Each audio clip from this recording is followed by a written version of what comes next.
এই ঘটনার বাস্তবতা বর্তমানে এত মারাত্মক আকার ধারণ করেছে যা অবিশ্বাস্য।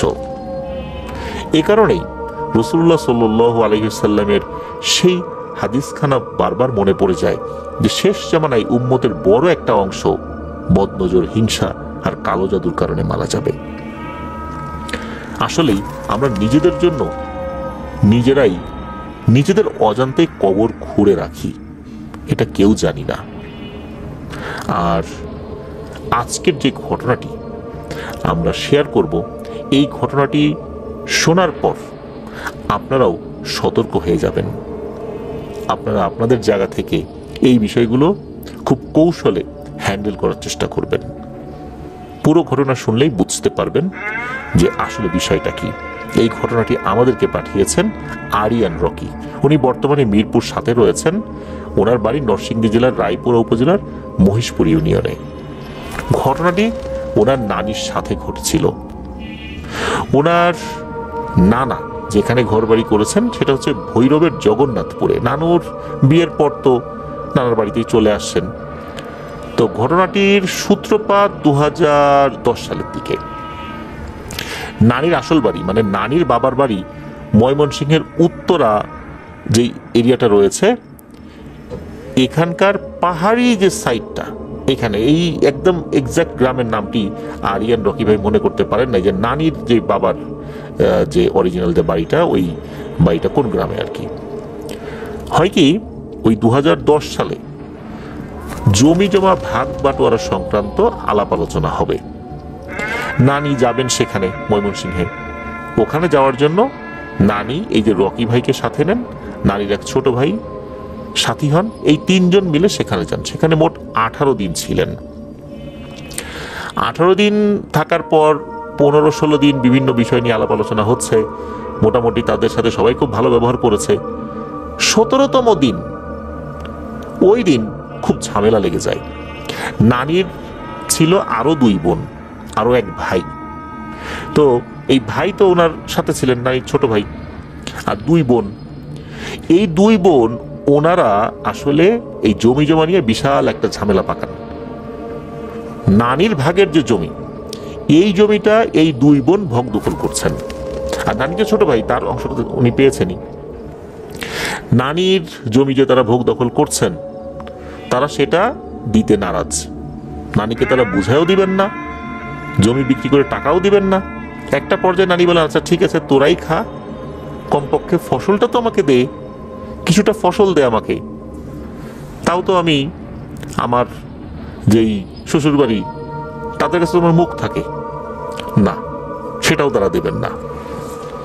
তাদের কথা হচ্ছে যে নানি যদি আসতে চান এখানে আসবেন, বেড়াবেন, যে কয়দিন থাকার ইচ্ছা থাকবেন, কিন্তু জমি জমার কোনো অংশ তিনি চাইতে পারবেন না।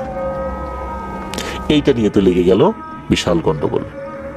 17তম দিনে 18তম দিন, এই 18তম দিনে নানি এরকম ঝগড়াঝাটি করে ওখান থেকে রওনা দিলেন। রওনা যখন দিয়েছেন, পথিমধ্যে হঠাৎ করে নানি অসুস্থ হয়ে পড়েন, মারাত্মক অসুস্থ। ওনার বমি হচ্ছে। এই রকি ভাই আর নানির যেই ছোট ভাই, উনি চিন্তা করেছেন যে, বা ওনারা 2জন চিন্তা করেছেন যে জার্নি করেছেন না, তাছাড়া ঝগড়াঝাটি হয়েছে, আসার সময় তো বা ভারী খাবার দাবার খেয়েছেন, এই জন্য এটা হয়েছে, হতেই পারে। ওনারা ট্রেনে ওঠেন। ওনাদের গন্তব্য ভৈরব স্টেশনে ওনারা নামবেন, এরপর জগন্নাথপুরে যাবেন। নরসিংদী পর্যন্ত এসে নানি মারাত্মক অসুস্থ হয়ে যান, সেন্সলেস হওয়ার মতো অবস্থা, ওনার হুঁশ জ্ঞান নাই। নরসিংদী থেকে ট্রেন যখন ছাড়ে তখন বাইরে অনেক বৃষ্টি, ভয়ঙ্কর বজ্রপাতের শব্দ হচ্ছে। এভাবেই ওনারা ভৈরব পর্যন্ত আসেন। মোবাইল ফোনে আগে থেকেই জানিয়ে দেওয়া হয়েছিল, এই যে রকি ভাইয়ের যেই মামা আছেন তাকে জানানো হয়েছিল, উনি আসেন, এসে নানিকে বাড়িতে নিয়ে যান। আর নানিকে বাড়িতে দিয়ে পরবর্তী দিন এই রকি ভাই আবার ওনাদের যে বাড়ি, এই যে মহিষপুর ইউনিয়নে, সেখানে চলে যান। 2 দিনের মাথায় খবর আসে যে নানি ভয়ঙ্কর অসুস্থ, তাকে দেখতে যেতে হবে। রকি ভাই ওনার মাকে নিয়ে ছোটেন নানিকে দেখার জন্য। যাবার পর যে তথ্যগুলো পান এটা শুনে ওনারা অবাক হয়ে যান যে এরকম সমস্যা তো আগে নানির ছিল না। মামা যারা ছিলেন ওই মামারা বলেন যে বাড়িতে আসার পর রাতের বেলা উনি যখন ঘুমাতে গিয়েছেন, মানুষের ঘুম আসতে তো একটু সময় লাগে, উনি ঘুমাতে যাওয়ার আগে তারও কথাবার্তা বলতেন, বিছানায় শুয়েও কথা বলতেন। বিছানায় শোয়ার সাথে সাথে নাকি উনি গভীর ঘুমে আচ্ছন্ন হয়ে যান। আর রাত 2:30 কি 3টার দিকে উনি যে কাজটি করেছেন সেটা হচ্ছে পাগলামি শুরু করেছেন। আর বটি ছিল ঘরের মধ্যে, ওই বটি নিয়ে ওনার যে ঘরটা ছিল, এই ঘরটা ছিল হচ্ছে চতুর্দিকে টিন, উপরে টিন, আর এই যেই টিনের বেড়াগুলো, এই বেড়াগুলোর যে খুঁটি, এই খুঁটিগুলো ছিল আবার সিমেন্টের খুঁটি, আর ফ্লোরটাও সিমেন্ট দিয়েই আস্তরণ করা, যেভাবে ফ্লোর হয় আর কি অধিকাংশ ঘরবাড়িগুলোতে। তো নানি বটি দিয়ে উঠে, ওই ঘুম থেকে উঠে ওই বটি দিয়ে, মানে উঠেই ওই বটি দিয়ে ওই সিমেন্টের যে খুঁটি যেগুলো রয়েছে আর কি, ওই খুঁটিগুলোর উপর ক্রমাগত উনি আঘাত করছেন, ফ্লোরের উপর আঘাত করছেন, মানে বটি দিয়ে, মানে ঘুম থেকে উঠেই উনি বটি দিয়ে এই কাজ করছেন আর পাগলামি করছেন আর কি। এরকম তো ওনার কখনো হয়নি। ঘুম থেকে উঠেই উনি বটি দিয়ে ফ্লোরে আঘাত করছেন। বটি দিয়ে যদি ফ্লোরের উপর আঘাত করা যায়, ফ্লোরের উপর থেকে কিন্তু একটু একটু করে উঠে যায়, সাদা সাদা হয়ে যায়। আর সিমেন্টের খুঁটি, যেই সাদা সাদা খুঁটিগুলো আমরা দেখি আর কি, এরকম খুঁটি, এগুলো আঘাত করছে। এদিকে মামারা ওঠেন, নানিকে থামানোর চেষ্টা করেন।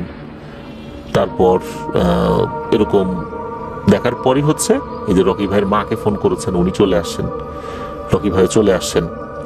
তো সারাদিন নানি কিন্তু একদম ভালো, নানি কিছুই বলতে পারেন না যে উনি ঘুম থেকে উঠে কি করেছেন, বটি দিয়ে কি করেছেন, উনি কিছুই বলতে পারেন না। কিন্তু যখনই উনি রাতের বেলা শুয়ে পড়েন, শোয়ার সাথে সাথে কয়েক সেকেন্ডের মধ্যে উনি গভীর ঘুমে আচ্ছন্ন হয়ে পড়েন, ওনার কোনো হুঁশ থাকে না। আর ঠিক ওনার ঘুম ভাঙে রাত 3টা বাজার কিছুক্ষণ আগে। এরপর উনি এই কাজ শুরু করেন। বটি নিয়ে এরকম 2 দিন করেছেন, এরপরে বটি আর ঘরে রাখা হয়নি। এরপর উনি ঘুম থেকে উঠে পাগলামি আচরণ করছেন। এক রাত্রে হয় কি, ওই রাত্রে কিন্তু রকি ভাইয়ের মা বাড়িতে আছেন, এই নানি বাড়িতেই আছেন। হঠাৎ করে নানিকে খুঁজে পাওয়া যাচ্ছে না। ঘরের দরজা খোলা, চারদিকে খোঁজাখুঁজি শুরু হয়ে গেল, নানি নাই। ঘরের সব জায়গায় খোঁজা হলো, নানি নাই। ওয়াশরুমে খোঁজা হলো, নানি নাই। কোথাও নাই, কোথাও খুঁজে পাওয়া যাচ্ছে না তাকে। অনেকক্ষণ খোঁজাখুঁজি করার পর আশপাশের লোকজনও জেনে গেছে, তারা উঠে পড়ছে, তারা খোঁজাখুঁজি করছে, নানি কোথাও পাওয়া যায় না। সবাই যখন ঘরে চলে আসছে এবং চিন্তা করছে নানি কোথায় যেতে পারে, ওই সময় মনে হলো নানির যেই বিছানা সেটার নিচ থেকে গড় গড় গড় গড় আওয়াজ আসছে। কি ব্যাপার, এই আওয়াজ করে কে? কোনো বিড়াল টিড়াল ঢুকলো নাকি? নিচে যখন তাকিয়েছেন দেখেন যে নানি বিছানার নিচে, অথচ বিছানার নিচেও তাকে খোঁজা হয়েছিল, তিনি ছিলেন না। তাহলে এখন কোত্থেকে আসলেন? নানিকে সেখান থেকে বের করা হয়, তখন উনি অচেতন অবস্থায় কিন্তু ওইরকম করছেন। ওই রাত ওভাবেই কেটে যায়। পরের দিন নানি যখন স্বাভাবিক হয়েছে, উনি কিছুই বলতে পারেন না কি হয়েছে। এর পরের দিন একই অবস্থা। হঠাৎ করে রাতের বেলা নানি ঘরে নাই, ঘরের দরজা খোলা। সবার আগে তখন বিছানার নিচে খোঁজ করা হয়েছে, বিছানার নিচে নাই। ওই বাড়িতে যতগুলো বিছানা ছিল, কোনাকাঞ্চি ছিল, সবগুলোতে খোঁজ করা হয়েছে, কোথাও নানি নাই। আবার খোঁজাখুঁজি হলো, অনেকক্ষণ ধরে নাই। আবার যখন সবাই বাসায় এসে বসেছে হন্যে হয়ে যে এখন কি করা যায়, তখন আবার নানির বিছানার নিচ থেকে গড় গড় গড় গড় আওয়াজ। নানি আবার কোত্থেকে যেন চলে আসছে। নানি কিছুই বলতে পারেন না যে আসলে এটা কেন হচ্ছে, কিভাবে হচ্ছে, ওনার কোনো সেন্স থাকে না। এখন আরো একটা সমস্যা দেখা দিল, নানি কিছুই খেতে পারেন না, নানি খাওয়া দাওয়া বন্ধ, এমনকি পানিও খেতে পারছেন না উনি। পানি খেলেই বলেন যে পানি গন্ধ। গ্রামে তো কলের পানিগুলোই মানুষ বেশি খায়, কলের পানি যেহেতু খেতে পারছেন না, পরে ওনার যে মামারা ছিলেন, মামারা চিন্তা করলেন যে কি করা যায়, তাহলে এক কাজ করি, মিনারেল ওয়াটার কিনে নিয়ে আসি। তা বাজার থেকে মিনারেল ওয়াটারের যে জারগুলো রয়েছে এই জারগুলো কিনে নিয়ে আসলেন। সেটা নানিকে খাওয়ানোর চেষ্টা করলেও নানি ওটা মুখে দিয়েই থুতু করে ফেলে দেন। যদি পানি গিলেও ফেলেন সেটা বমি করে বের করে ফেলেন, বলে পানি গন্ধ। উনি পানি খেতে পারছেন না, কোনো খাবার খেতে পারছেন না।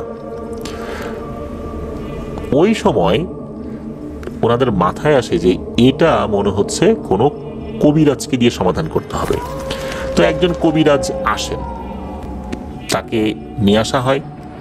তিনি আসার পর প্রথমে ওই বাড়ির চতুর্দিকে একটু হাঁটাহাঁটি করেন, নানির ঘরে যান, আশেপাশে যান।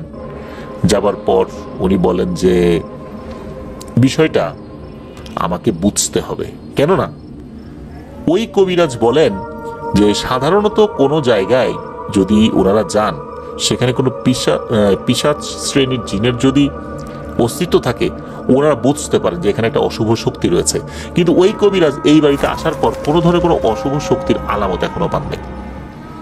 তাহলে নারীকে কোনো মানসিক সমস্যা হয়েছে, অন্য কোনো রোগ হয়েছে, এটা বুঝতে হবে কবিরাজকে। কবিরাজ বলেন যে আমি এই বাড়িতে 2-3 দিন থাকার অনুমতি চাই।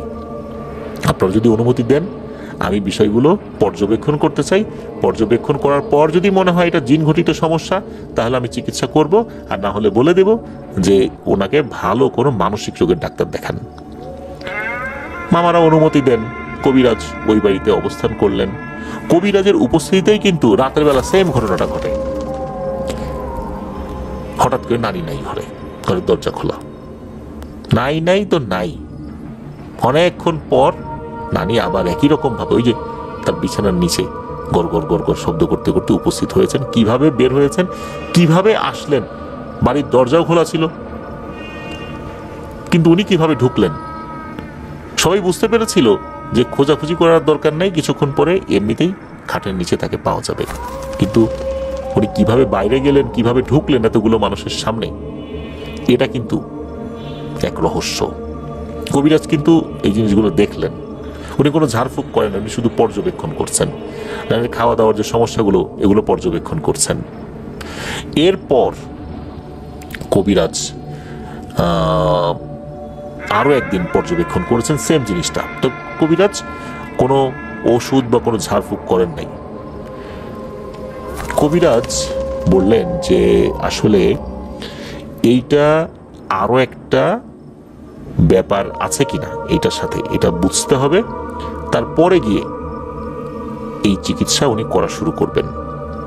তো কবিরাজ উনি ওনার মতো করে কিছু ঝাড়ফুঁক করে দিয়ে যান। উনি আরো কয়েকদিন পরে আসবেন বলে জানান। উনি আরো কয়েকদিন পরে আসেন। এর ভিতরে কিন্তু নারীর সমস্যাটা চলছেই, আর নারী কিছু খেতে পারছেন না। উনি শুকিয়ে একদম কাঠ হয়ে গেছেন। ওনার যেই বয়স ছিল সেই বয়সে স্বাভাবিক যে স্বাস্থ্য থাকার কথা সেটাই ছিল শুরুতে, কিন্তু ওই যে নানি তার যেই মূল বাবার বাড়ি সেখানে গিয়েছিলেন ময়মনসিংহের উত্তরার পাহাড়ি এলাকায়, ওখান থেকে আসার পর থেকে যে সমস্যা শুরু হয়েছে এটা চলমান রয়েছে। ওই কবিরাজ আসেন, আসার পরে বলেন যে উনি জিন হাজির করবেন, ওনার সাথে থাকা কোনো জিন, আর ওনার সাথে থাকা কোনো জিন হাজির করার পর সেই জিনের মাধ্যম দিয়েই তথ্যটা পাবেন। এছাড়া উনি কোনো তথ্য পেতে পারছেন না, উনি কিছু বুঝতেও পারছেন না। তুলা রাশির একজনকে নিয়ে আসার কথা বলা হলে ওই সময় তুলা রাশির কাউকে খুঁজে পাওয়া যাচ্ছিল না।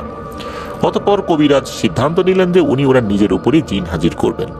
উনি আমল করা শুরু করলেন। তবে শুরুতে বলে দিয়েছিলেন যে উনি যদি মেঝেতে পড়ে যান, মানে পাটি বিছিয়ে করছিলেন, তো কেউ যেন তাকে না ধরে। যতক্ষণ না পর্যন্ত উনি নিজে উঠে স্বাভাবিকভাবে কথা বলবেন ততক্ষণ পর্যন্ত কেউ তাকে ধরবেন না। তো ওনার সাথে থাকা জিনরা আসবে, এসে তথ্য দেবে। এরপর কবিরাজ আমল করা শুরু করলেন। করতে করতে হঠাৎ করে ঠাস করে ফ্লোরের উপর পড়ে গেলেন। কেউ যদি বসে থাকে, কেউ যদি বসা থাকা অবস্থায় যদি কাউকে পেছন থেকে ধাক্কা দেয়, মানুষ যেরকম ধপাস করে সামনের দিকে ঝুঁকে পড়ে, উনি ওইভাবেই ঝুঁকে পড়ে যান। ঠাস করে ঝুঁকে পড়ার পর 7-8 সেকেন্ড এরকমই থাকেন। এরপর উঠে বসেন, উঠে বসে সালাম দেন। সালাম দেওয়ার পর তখন ওই কবিরাজ মেয়েলি কণ্ঠে বলতে, প্রথমে পুরুষের কণ্ঠে বলছেন যে কেন তাকে ডাকা হয়েছে। তখন ওই যে মামা এই সবগুলো কথা খুলে বলেন যে এই ঘটনা তার মায়ের সাথে এই বিষয়টা হচ্ছে। তখন বলেন আচ্ছা ঠিক আছে, আমি দেখছি, অপেক্ষা করো। এই বলেই কবিরাজ আবার ধপাস করে মাটিতে আছড়ে পড়েন, একই রকম ভাবে যেভাবে প্রথমটা হয়েছিল। এরকম থাকে কয়েক মিনিট। এরপরে কবিরাজ আবার উঠে বসেন, উঠে বসে আবার উনি সালাম দেন, তবে এবারের কণ্ঠটা একদম মেয়েলি কণ্ঠ, আর পূর্বের কণ্ঠটা ছিল পুরুষালী কণ্ঠ। তো পূর্বে পুরুষালী কণ্ঠ আর এখন মেয়েলি কণ্ঠ। তো মামা সালাম দিয়েছেন, তখন সালামের জবাব নিয়েছেন খুব সুন্দর করে, আর বললেন যে একটু আগে যে এসেছিল সে আমার বড় ভাই, আমি তার বোন, আমরা 7 ভাই বোন। মূলত আমার বড় ভাই কিছু তথ্য জেনে আমাকে বলেছে, এই জন্য আমি আসলাম। এই মহিলার উপরে 41 দিনের একটা ভয়ঙ্কর কালো জাদু করা হয়েছে, আর পরপর 7টা বান মারা হয়েছে। আর এই বান মারার জন্য 7টা জিনকে দায়িত্ব দেওয়া হয়েছে, যার মধ্যে 3টা খুবই শক্তিশালী পিশাচ শ্রেণীর জিন। এরা যখন যে দায়িত্ব নেয়, এই দায়িত্ব থেকে তারা কখনোই সরে যায় না, এরা এটা করবেই। এ পর্যন্ত তাদের সরে আসার কোনো রেকর্ড নাই। এরকম একটা কালো জাদু তার উপর করা হয়েছে। এই জাদুর মেয়াদ 41 দিন। এরপর ভয়ঙ্কর কিছু হয়ে যাবে। সমাধান কি? তখন বললেন যে সমাধান, এটা অত্যন্ত কঠিন বিষয়, এই সময়ের মধ্যেই অনেক ক্ষয়ক্ষতি হয়ে গেছে। তবে ওই সময়ে যেটা হয় সেটা হচ্ছে, উনি কিছু বিষয় বলেছিলেন ওই জিন, যে কি করতে হবে। উনি একটা নির্দিষ্ট সময় বলেছিলেন যে 7 নদীর পানি আনতে হবে, যেই নদীগুলো এমন যে সেদিক দিয়ে আসলে ওরকম লঞ্চ ট্রলার এগুলো ওভাবে চলে না, শুধু মাছ টাছ যদি কেউ ধরে, মানুষ স্বাভাবিক ছোটখাটো কোনো কাজ করে, এরকম নদীর, মানে 7টা নদীর পানি আনতে হবে, 7টা কবরস্থানের পানি আনতে হবে, আর 7টা মোমবাতি আনতে হবে, এরকম কথা বলেছিলেন। আর কবিরাজ আগে থেকে বলেছিল যে এই রিচুয়ালটা করার আগে, মানে উনি যে রিচুয়াল করতে বসেছেন, এটা করার আগেই কলা আনতে হবে আর মিষ্টি আনতে হবে। মিষ্টি খুবই ভালো হতে হবে, আর কলা হতে হবে বাজারের সবচাইতে মিষ্টি কলা। তো সবচাইতে মিষ্টি কলা গ্রামে যেটা পাওয়া যায় সেটা হচ্ছে বিচি কলা। বিচি কলার মধ্যেও মিষ্টির তারতম্য রয়েছে। আমরা ফরিদপুর অঞ্চলে এগুলোকে বিচে কলা বলি, মূলত এটা বিচি কলা। সেরকম কলা আনা হয়। প্রথমে ওই জিনকে অফার করা হয় যে আপনাদের জন্য তো মিষ্টি কলা আনা হয়েছিল, আপনারা যদি নেন আমরা খুব খুশি হব। তখন নাকি একটা মিষ্টি হাতে নেয়, হাতে নেওয়ার পরে নাকের কাছে দিয়ে একটু সেন্ট নেয়, এরপরে বলে না এই মিষ্টিটা ভালো না, এটা খাবো না, এই বলে রেখে দেয়। তখন মামা বলে যে তাহলে কলাটা খান। কলাটা হাতে নেয়, স্বাভাবিকভাবেই ছোলে। তবে ছোলার প্রক্রিয়াটা একটা বাচ্চা মানুষটা যেভাবে কলা ছোলে, ঠিক মতো বড়দের মতো করে ছুলতে পারে না, ওইভাবেই ছোলে। ছোলার পর কি করে, বিশাল বড় এক হা করে পুরো কলাটা মুখের মধ্যে ঢুকিয়ে দেয়। ঢুকিয়ে দেওয়ার পরপরই, মানে 2 সেকেন্ড পরই ওই কলাটা আবার বাইরে থু করে ফেলে দেয়, বলে এই কলা টক। মামা বলে যে টক কিভাবে টক হলো, এটা তো বাজারে সবচেয়ে মিষ্টি কলা। বলে এটা আমাদের কাছে টক মনে হয়েছে, এটা খাওয়া যাবে না। তবে মিষ্টিটা কেন খেতে পারলাম না, কলাটা কেন টক মনে হলো, এর পিছনে অন্য কোনো কারণ থাকতে পারে। তবে তোমরা মিষ্টি নিয়ে আসছো, কলা নিয়ে আসছো, খাইতে পারলাম না, এটা নিয়ে তোমাদের উপর আমাদের কোনো অভিযোগ নেই, এটার অন্য কারণ আছে, এটা তোমরা বুঝবে না। তো যাই হোক, ওই পরবর্তী ট্রিটমেন্ট কখন হবে, কিভাবে হবে, এই বিষয়টা জানিয়ে দেন। এরপর ওই জিনটা চলে যান। চলে যাওয়ার পরও যেটা হয় সেটা হচ্ছে যে ওই কবিরাজ ধপাস করে আবার মাটিতে পড়েন।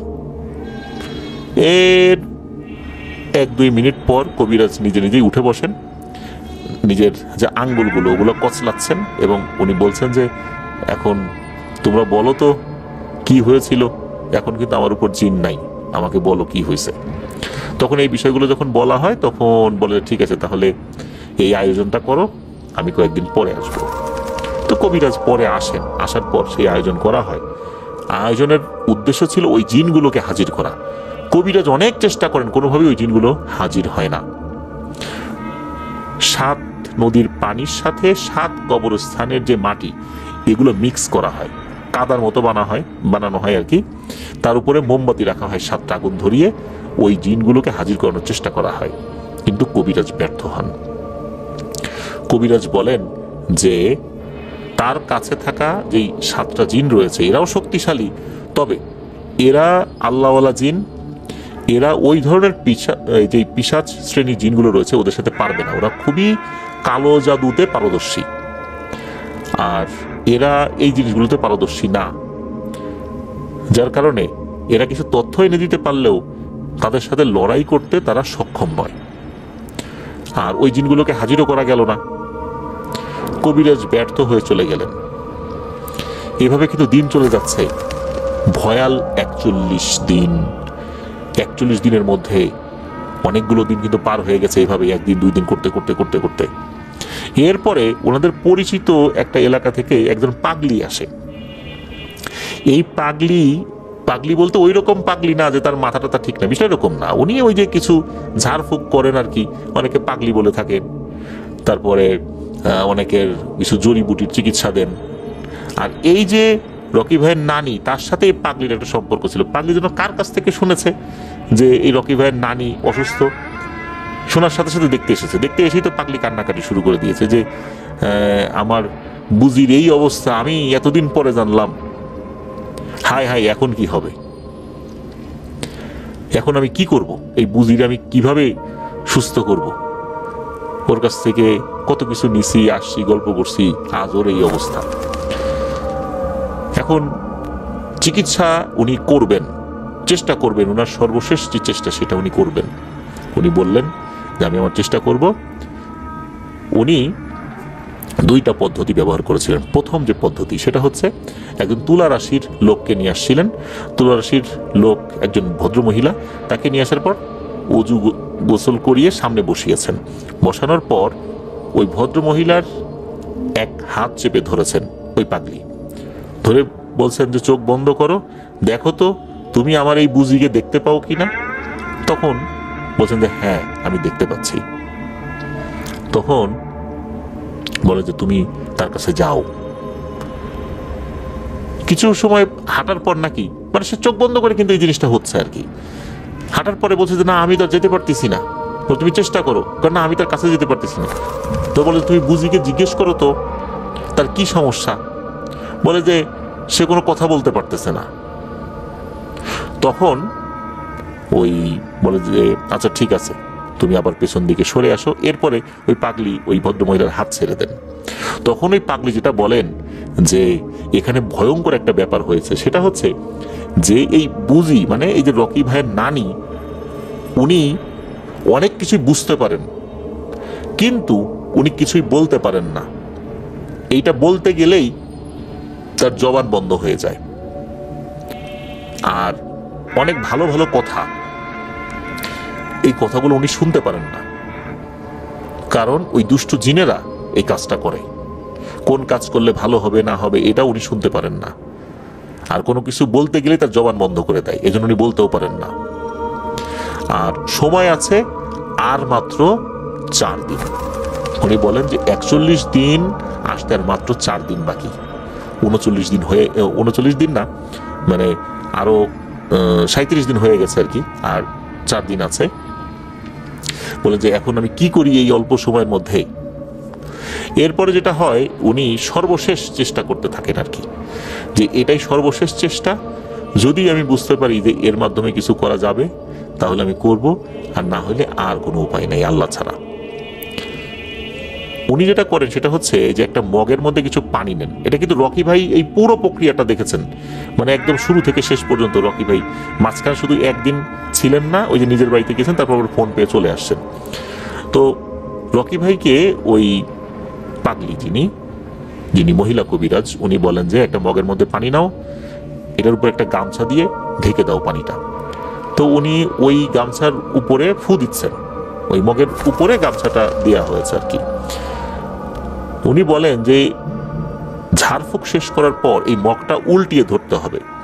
যদি দেখা যায় 1 ফোঁটা পানিও পড়ছে না, তাহলে বুঝতে হবে যে চিকিৎসা কাজ করবে। আর যদি পানি ফোঁটায় ফোঁটায়ও পড়তে থাকে, তাহলে বুঝতে হবে আর সময় নাই। তো উনি ঝাড়ফুঁক করার পর ওভাবে উল্টিয়ে দিতে বলেন মগটাকে। যখন উল্টিয়ে দেওয়া হয় তখন এই রকি ভাই নিজেও দেখছিলেন এবং উপস্থিত অনেকেই দেখছিলেন যে ফোঁটায় ফোঁটায় পানি পড়া শুরু হয়েছে। তখন ওই মহিলা পাগলি হাও মাও করে কান্নাকাটি শুরু করে দিয়েছিল যে আরে আমি কিছুই করতে পারলাম না। মানে ওনার যত শক্তি ছিল সেই শক্তি দিয়ে চিৎকার করে কান্নাকাটি করছিলেন, হাত পা আস্তে আস্তে কান্নাকাটি করছিলেন যে আমি আমার বুঝির জন্য কিছুই করতে পারলাম না, আর তো সময় নাই, তোমরা আল্লাহরে ডাকো। 41তম দিন যেদিন, সেদিন দেখা যায় যে এই যে নানির যে দুই বোন ওই যে ময়মনসিংহের উত্তরার পাহাড়ি এলাকায় থাকে, এই দুই বোন কানতে কানতে আসতেছে, আরে আমার বোন মরে গেছে রে, আমার বোন মরে গেছে। তখন এই যে মামা যারা আছেন তারা এটা দেখেন, বলে যে বোন মরে গেছে মানে আমার মা তো এখনো জীবিত আছে। বলে যে জীবিত আছে তবে আর থাকবে না, এর জন্য আমরাই দায়ী, আমার বোনের কাছে মাপ চাইতে আসছি। তো তারা নানির কাছে যান, নানি তো কথা বলতে পারছিলেন না, এতটা অসুস্থ, ওনার আসলে উনি তো পানিও খেতে পারতেন না, ওনার আর কোনো কথা বলার অবকাশ ছিল না, একদম শুকিয়ে কাঠ হয়ে গিয়েছিলেন, জীবন্ত কঙ্কাল। তখন ওই বোনের কাছে গিয়ে তারা হাউমাউ করে কান্নাকাটি করে মাফ চেয়েছিলেন যে বোন, আমরা অন্যায় করছি, বুঝতে পারি নাই, সম্পত্তির লোভে আমরাই এই কাজ করছি, তোমাকে মেরে ফেলার জন্য 41 দিনের বান মারছিলাম, পরপর 7টা বান তোমাকে মারা হয়েছে, আমরা এর জন্য দায়ী, আমাদেরকে মাফ করে দাও। তো এই কথা বলতে বলতেই নাকি মানে 10 মিনিটের মধ্যে নানি শেষ নিঃশ্বাস ত্যাগ করেন। ইন্না লিল্লাহি ওয়া ইন্না ইলাইহি রাজিউন। বাড়ির লোকজন ক্ষিপ্ত হয়ে এই দুইজনকে বাড়ির ভেতরে আর রাখেন নাই, তাকে বাইরে বের করে দিয়েছিলেন। নানির গোসল, দাফন কাফন সবকিছু সম্পন্ন হয়। এই দুই বোন চলে যায়।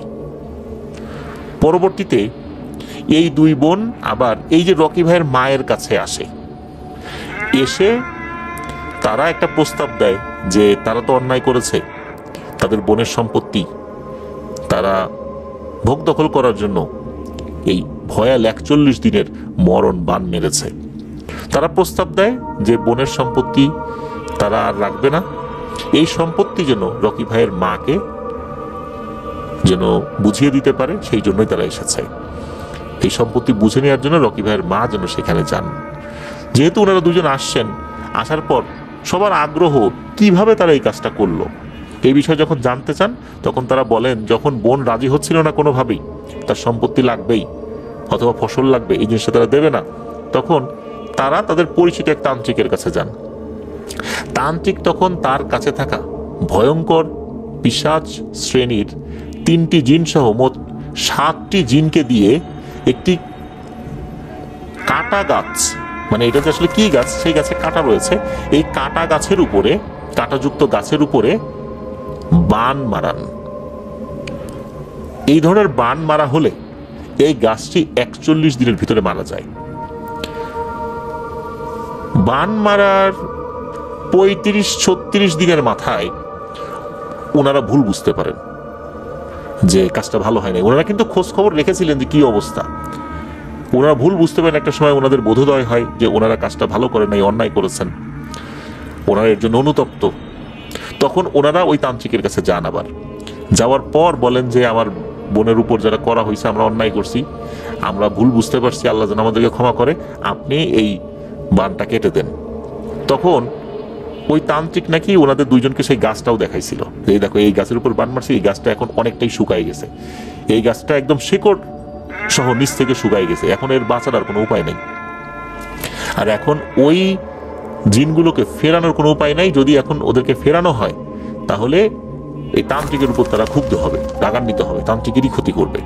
কারণ ওদের ফিরে আসার মানে কোনো জিনিস কাজ করতে গিয়ে ফিরিয়ে নিয়ে আসার কোনো রেকর্ড নাই, তাদেরকে একবার কাজ দিলে তারা সেটা বাস্তবায়ন করবেই, এছাড়া তারা ফিরবে না, আর এই গাছটাও আর বাঁচবে না।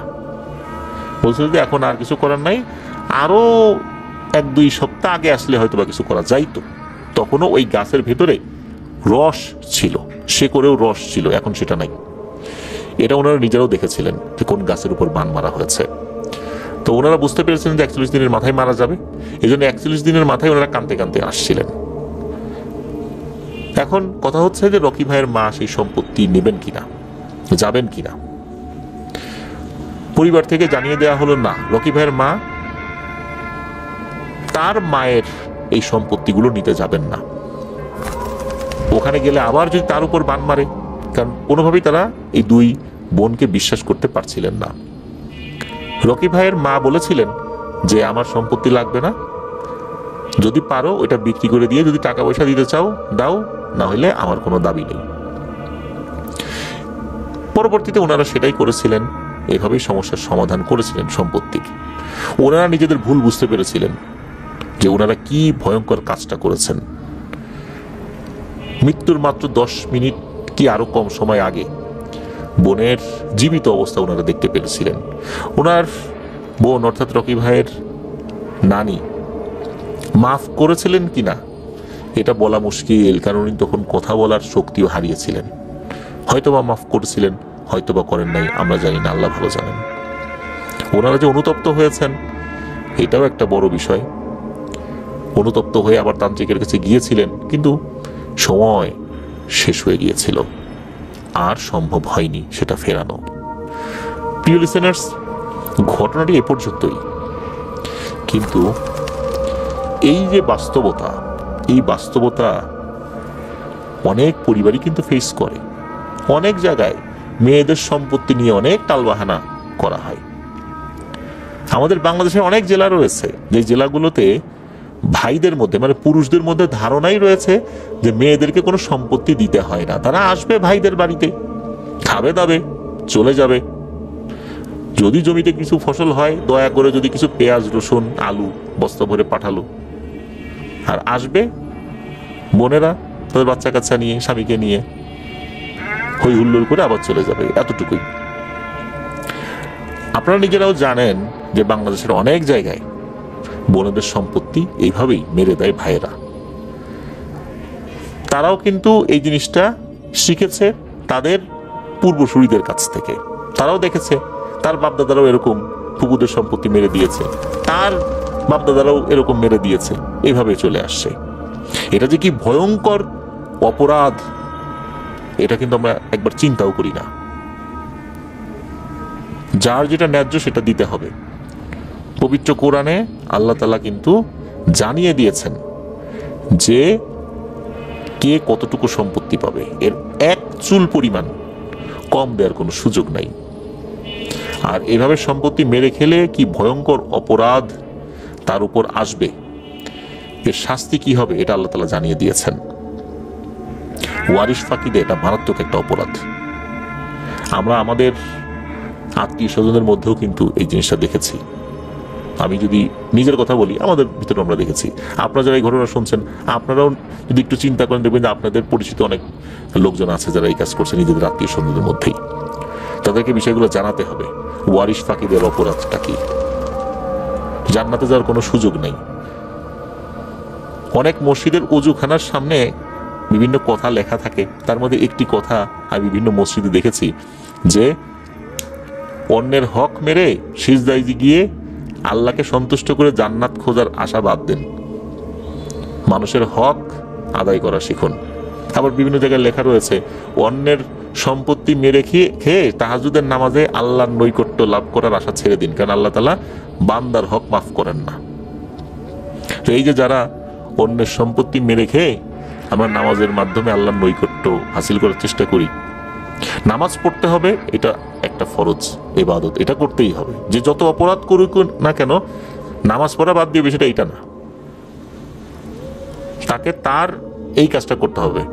সম্পত্তি বুঝিয়ে দেয়া যেমন একটা গুরুত্বপূর্ণ দায়িত্ব, নামাজ পড়াটাও এটা একটা গুরুত্বপূর্ণ দায়িত্ব। সম্পত্তি বুঝিয়ে দেয়া এটা বান্দার হক, এটা আদায় করতে হবে। নামাজ আদায় করে এটা আল্লাহর হক, এটা আদায় করতে হবে। কেউ এটা আদায় করে নাই মানে এই না যে সে নামাজ পড়বে না, জাস্ট তাকে স্মরণ করিয়ে দেয়া যে আপনি নামাজ পড়ছেন, আপনার উপর কিন্তু এরকম একটা অর্পিত দায়িত্ব আছে যেটা আপনি পালন করেন নাই। এটা পালন না করে আল্লাহ কিন্তু আপনাকে ধরবেন, ক্ষমা করবেন না, কারণ এটা বান্দার হক। এটা জাস্ট স্মরণ করিয়ে দেয়া। আলেমরা বলেন যে যত অপরাধী করুক না কেন নামাজ বাদ দেওয়া যাবে না। এইটা অন্যান্য ফরজ ইবাদতের মতো এইটা একটা ইবাদত, এটা করতেই হবে। আল্লাহ আমাদেরকে বুঝার তৌফিক দান করুন। এখন যে ঘটনাটি আমি আপনাদের সাথে শেয়ার করব, এই ঘটনাটি ঢাকা শহরের একটি মেস বাসাকে কেন্দ্র করে। রিয়ন ভাই, যিনি বগুড়া জেলার দুপচাচিয়াতে ওনার বাড়ি, উনি এই মেসে যখন থাকতেন তখন ওনার সাথে কিছু ঘটনা ঘটে, যেটি উনি নিজে প্রত্যক্ষ করেছিলেন।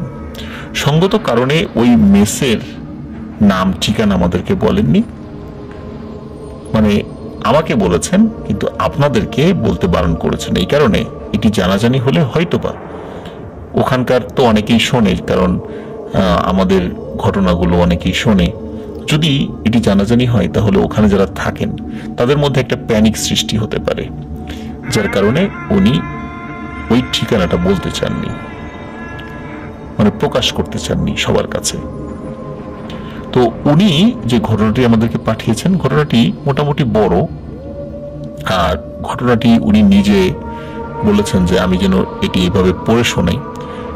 তো আমার কাছে মনে হয়েছে যে আজকের এই এপিসোডে অন্যান্য ঘটনাগুলো আমি নিজেই আমার মতো করে পড়ে শোনাবো, মানে বলবো আর কি। এই ঘটনাটা আমি ওনার মতো করেই পড়ে শোনাচ্ছি, তাহলে আপনাদের বুঝতে আরো সুবিধা হবে। তো চলে যাচ্ছি সরাসরি ঘটনায়। আসসালামু আলাইকুম আফনান ভাই, আশা করি আল্লাহর রহমতে আপনি ভালোই আছেন। আমি রিয়ন, বগুড়া জেলার দুপচাচিয়া থানা থেকে বলছি। আমি আজকে যে ঘটনাটি শেয়ার করব সেটি ঘটে 2014 সালের শুরুর দিকে। আমি দেশের একটি খ্যাতনামা পাবলিক বিশ্ববিদ্যালয়ে প্রথম বর্ষে ভর্তি হয়েছিলাম এবং ঘটনাটি সেই সময়কার ঘটনা। ক্লাস শুরু হবে এপ্রিলে, সেই অনুযায়ী একটি মেস ঠিক করি। ঘটনাটি সেই মেসকে নিয়েই। আমি সরাসরি ঘটনাতে চলে যাচ্ছি। আমি যে মেসে গিয়ে উঠলাম সে মেসটি ছিল 6 তলা। কোনো এক কারণবশত যখন মেসটিতে উঠি তখন মেসটিতে খুব বেশি স্টুডেন্ট বা বোর্ডার ছিল না। প্রত্যেকটা ফ্লোরে সবগুলো ফ্ল্যাট মিলে 18টা করে রুম, তার মাঝে আবার 2টো করে ডাবল রুম, বাকি সব সিঙ্গেল। মেসে যখন উঠলাম তখন 6 তলা বাদে প্রায় সব ফ্লোরেই স্টুডেন্ট ছিল, তবে 4 ও 5 তলাতে স্টুডেন্ট সংখ্যা খুবই কম ছিল। যাই হোক, আমি 2 তলাতে পশ্চিমের একটি সিঙ্গেল রুমে উঠলাম। এত সুন্দর মেস, কিন্তু বর্ডার এত অল্প কেন, এটি দেখে প্রথমে একটু চিন্তায় পড়ে গিয়েছিলাম। ভাবলাম যে এই মেসে মনে হয় চুরি টুরি বেশি হয়, এই কারণে বোর্ডার বা স্টুডেন্ট সংখ্যা কম। কিন্তু পরে ভাবলাম মেস ভাড়া অনেক বেশি হওয়াতে হয়তো বর্ডার কম। যাই হোক, মেসের কিছু কথা আগে ক্লিয়ার করে নি। আগেই বলেছি মেসটি ছিল 6 তলা। একদম ছাদের রুমটা ছিল টিভি রুম, আর রুমের বাইরের অংশের ছাদে রান্নার ব্যবস্থা ছিল। ছাদের অর্ধেকের এক অংশ ছিল টিভি রুম আর এক অংশ রান্নাঘর, আর বাকিটা খোলামেলা। তখন ফুটবলের প্রতি ব্যাপক একটা টান ছিল আমার। বাড়িতে রাত জেগে খেলা দেখতাম, মেসে উঠেও তার ব্যতিক্রম হলো না। রাত জেগে খেলা দেখতাম টিভি রুমে গিয়ে। কয়েকদিন ভালোভাবেই কাটলো। এর মাঝে যে কথাগুলো জানতে পারলাম তা খুবই অদ্ভুত ছিল। মেসটি পুরাতন হলেও মোটামুটি গত 2 বছর বন্ধ ছিল। এবছরই নতুন করে সংস্কার করে আবার চালু করা হয়েছে। আর 6 তলাতে কেউ থাকে না, কারণ সেখানে অদ্ভুত কিছু ঘটনা নাকি ঘটে। আগে যারা থাকতো তাদের ভাষ্য মতে টিভি রুমে প্রচুর শব্দ হতো, আবার 6 তলার রুমের বাইরে দিয়ে কারা জানি নাকি হাঁটাহাঁটি করত। ছাদে রান্নার জিনিসপত্র ভেঙে ফেলার শব্দও নাকি পাওয়া যেত রাতের বেলা। এজন্য বর্ডাররা অনেক ভয় পেত। একদম নিচে পর্যন্ত নাকি সেই শব্দ শোনা যেত, তাই সবাই মেস ছেড়ে দিত। সেই কারণেই মেস বন্ধ ছিল প্রায় 2 বছর। পরে হুজুর ডেকে দোয়া দুরুদ পড়ানো হয় এবং আবার মেস চালু করা হয়। এগুলো শুনেও না শোনার মতোই ভান করি, কারণ আমি ভেবেছিলাম এগুলো আজকাল কি হয়। 2014তে ভূত প্রেত শব্দগুলো হাস্যকর হয়ে গিয়েছিল সবার কাছে। যাই হোক, এভাবেই চলে গেল বেশ কিছুদিন, প্রায় 2 মাস। এর মাঝে কোনো রকম কোনো অদ্ভুত কিছু আমার চোখে পড়ে না বা শুনতেও পাই না। এর মাঝে মেসের কিছু বড় ভাই আর বন্ধুর সাথে ভালো সম্পর্ক হয়ে যায় আমার। তখন আমরা প্রায় 10 জন মিলে 6 তলাতে ওঠার চিন্তা ভাবনা করি, কারণ 6 তলার রুমগুলো অপেক্ষাকৃত বড় ছিল আর অনেক বাতাস ও আলো পাওয়া যেত সেখানে। যে কথা সেই কাজ, আমরা 4 বন্ধু আর ভাইয়ারা 6 জন উঠে গেলাম 6 তলায়। মেস মালিক তো অনেকটাই খুশি হলেন। তিনি নিজেই 6 তলায় ওঠার প্রথম দিনে মেসে একটা ফিস্টের আয়োজন করলেন। সেই একটা খাওয়া দাওয়া হলো সেই রাতে। আমরাও আনন্দে আগ্রহে উঠে পড়লাম 6 তলায়। দীর্ঘদিন ধরে 6 তলায় লোক যেহেতু ছিল না, আমরা যেহেতু উঠলাম সেখানে, এই কারণেই মেস মালিক মূলত খুব খুশি হয়েছিলেন। আসলে 6 তলার রুমগুলো অনেক বড় আর সুন্দর ছিল। সেখানকার পরিবেশটাও ছিল অসাধারণ। কিছুদিন খুব ভালোভাবেই কাটলো। দেখতে দেখতে শীত চলে আসলো আর তখনই সবকিছু পাল্টে গেল। শীতে ফ্যান চালানোর কোনো প্রয়োজন ছিল না, কারণ এমনিতেই অনেক বাতাস আসতো আর তার উপর শীত। সেজন্যই বাইরের ছোট ছোট শব্দগুলো শোনা যেত খুব স্পষ্টভাবেই। হঠাৎ একদিন রাতে কোনো একটা শব্দে ঘুম ভেঙে যায়। মোবাইলটা হাতে নিয়ে দেখি রাত 3:10 বাজে। গলা শুকিয়ে গেছে, তাই পানি খাবো বলে বোতলে হাত দিয়েছি, দেখি পানি নেই। সেজন্য পানি নিয়ে আসার জন্য বোতল হাতে রুম থেকে বের হই। প্রত্যেকটা ফ্লোরে 3টা করে ওয়াশরুম, আর আমরা যেই ট্যাপের পানি খেতাম বেশিরভাগ সময়, সেটি আবার 6 তলা থেকে নেমে একদম নিচতলাতে যেতে হবে। তো 6 তলা থেকে নেমে আবার ওঠার ইচ্ছা খুব কমই হচ্ছিল। আরেকটি বিষয় বলে রাখা ভালো যে বারান্দার লাইটগুলো রাত্রে ঘুমানোর সময় আমরা বন্ধ করেই ঘুমাতাম। ওয়াশরুম আমার রুম থেকে 2টা রুম পরেই, তাই আর রুমের লাইটটাও জ্বালালাম না। হালকা আলোতেই ওয়াশরুমে গিয়ে বোতল ভরিয়ে নিয়ে রুমে চলে আসলাম। যেহেতু নিচে যেতে ইচ্ছা করছিল না, এই কারণেই কাজটি করলাম। আর পানি ভালো ছিল, যার কারণে এই ট্যাপের পানি খাওয়া যায়। রুমের দরজার সামনে এসে আমার একদম সামনের ব্যালকনিতে চোখ চলে যায়। ওখানে 2টো চেয়ার রাখা ছিল বসার জন্য। অন্ধকারে জ্যোৎস্নার আলোয় দেখলাম সেখানে কেউ একজন বসে আছে, কিন্তু মুখটা দেখা যাচ্ছে না। তাই আস্তে করে জিজ্ঞেস করলাম, কে? কিন্তু কোনো উত্তর আসলো না। আবারও জিজ্ঞেস করলাম, কে ওখানে? অবয়বটা দেখতে আমার বন্ধু শুভর মতো মনে হচ্ছিল, তাই জিজ্ঞেস করলাম, কিরে শুভ, ঘুমাস নাই কেন?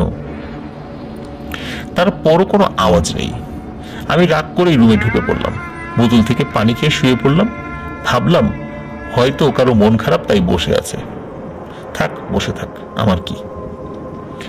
রুমের ভেতরের পরিবেশটা আমার কেন জানি অচেনা মনে হলো। হঠাৎ করে শীত অত্যাধিক বেড়ে গেছে মনে হচ্ছিল। লেপ গায়ে শক্তভাবে জড়িয়ে নিলাম নিজেকে। কিছুক্ষণ পর একটা শব্দ শুরু হলো। মনে হচ্ছে কেউ কাঁদছে ফুপিয়ে ফুপিয়ে। একটা গোঙানির মতো অদ্ভুত টাইপের আওয়াজ হচ্ছিল। ভালো করে খেয়াল করতেই বুঝতে পারলাম শব্দটা ওই ব্যালকনি থেকেই আসছে, যেখানে অবয়বটা বসা ছিল। তখন আমি কনফার্ম হলাম যে কষ্ট পেয়েই কেউ একজন ওখানে বসে কাঁদছে, আর সেজন্যই হয়তো আমার সাথে কথা বলেনি। আমি পাত্তা না দিয়ে ঘুমিয়ে পড়লাম। সকালে উঠে ক্লাসে চলে গেলাম। ক্লাস করে ফিরে এসে বিকালে খেলতে গেলাম।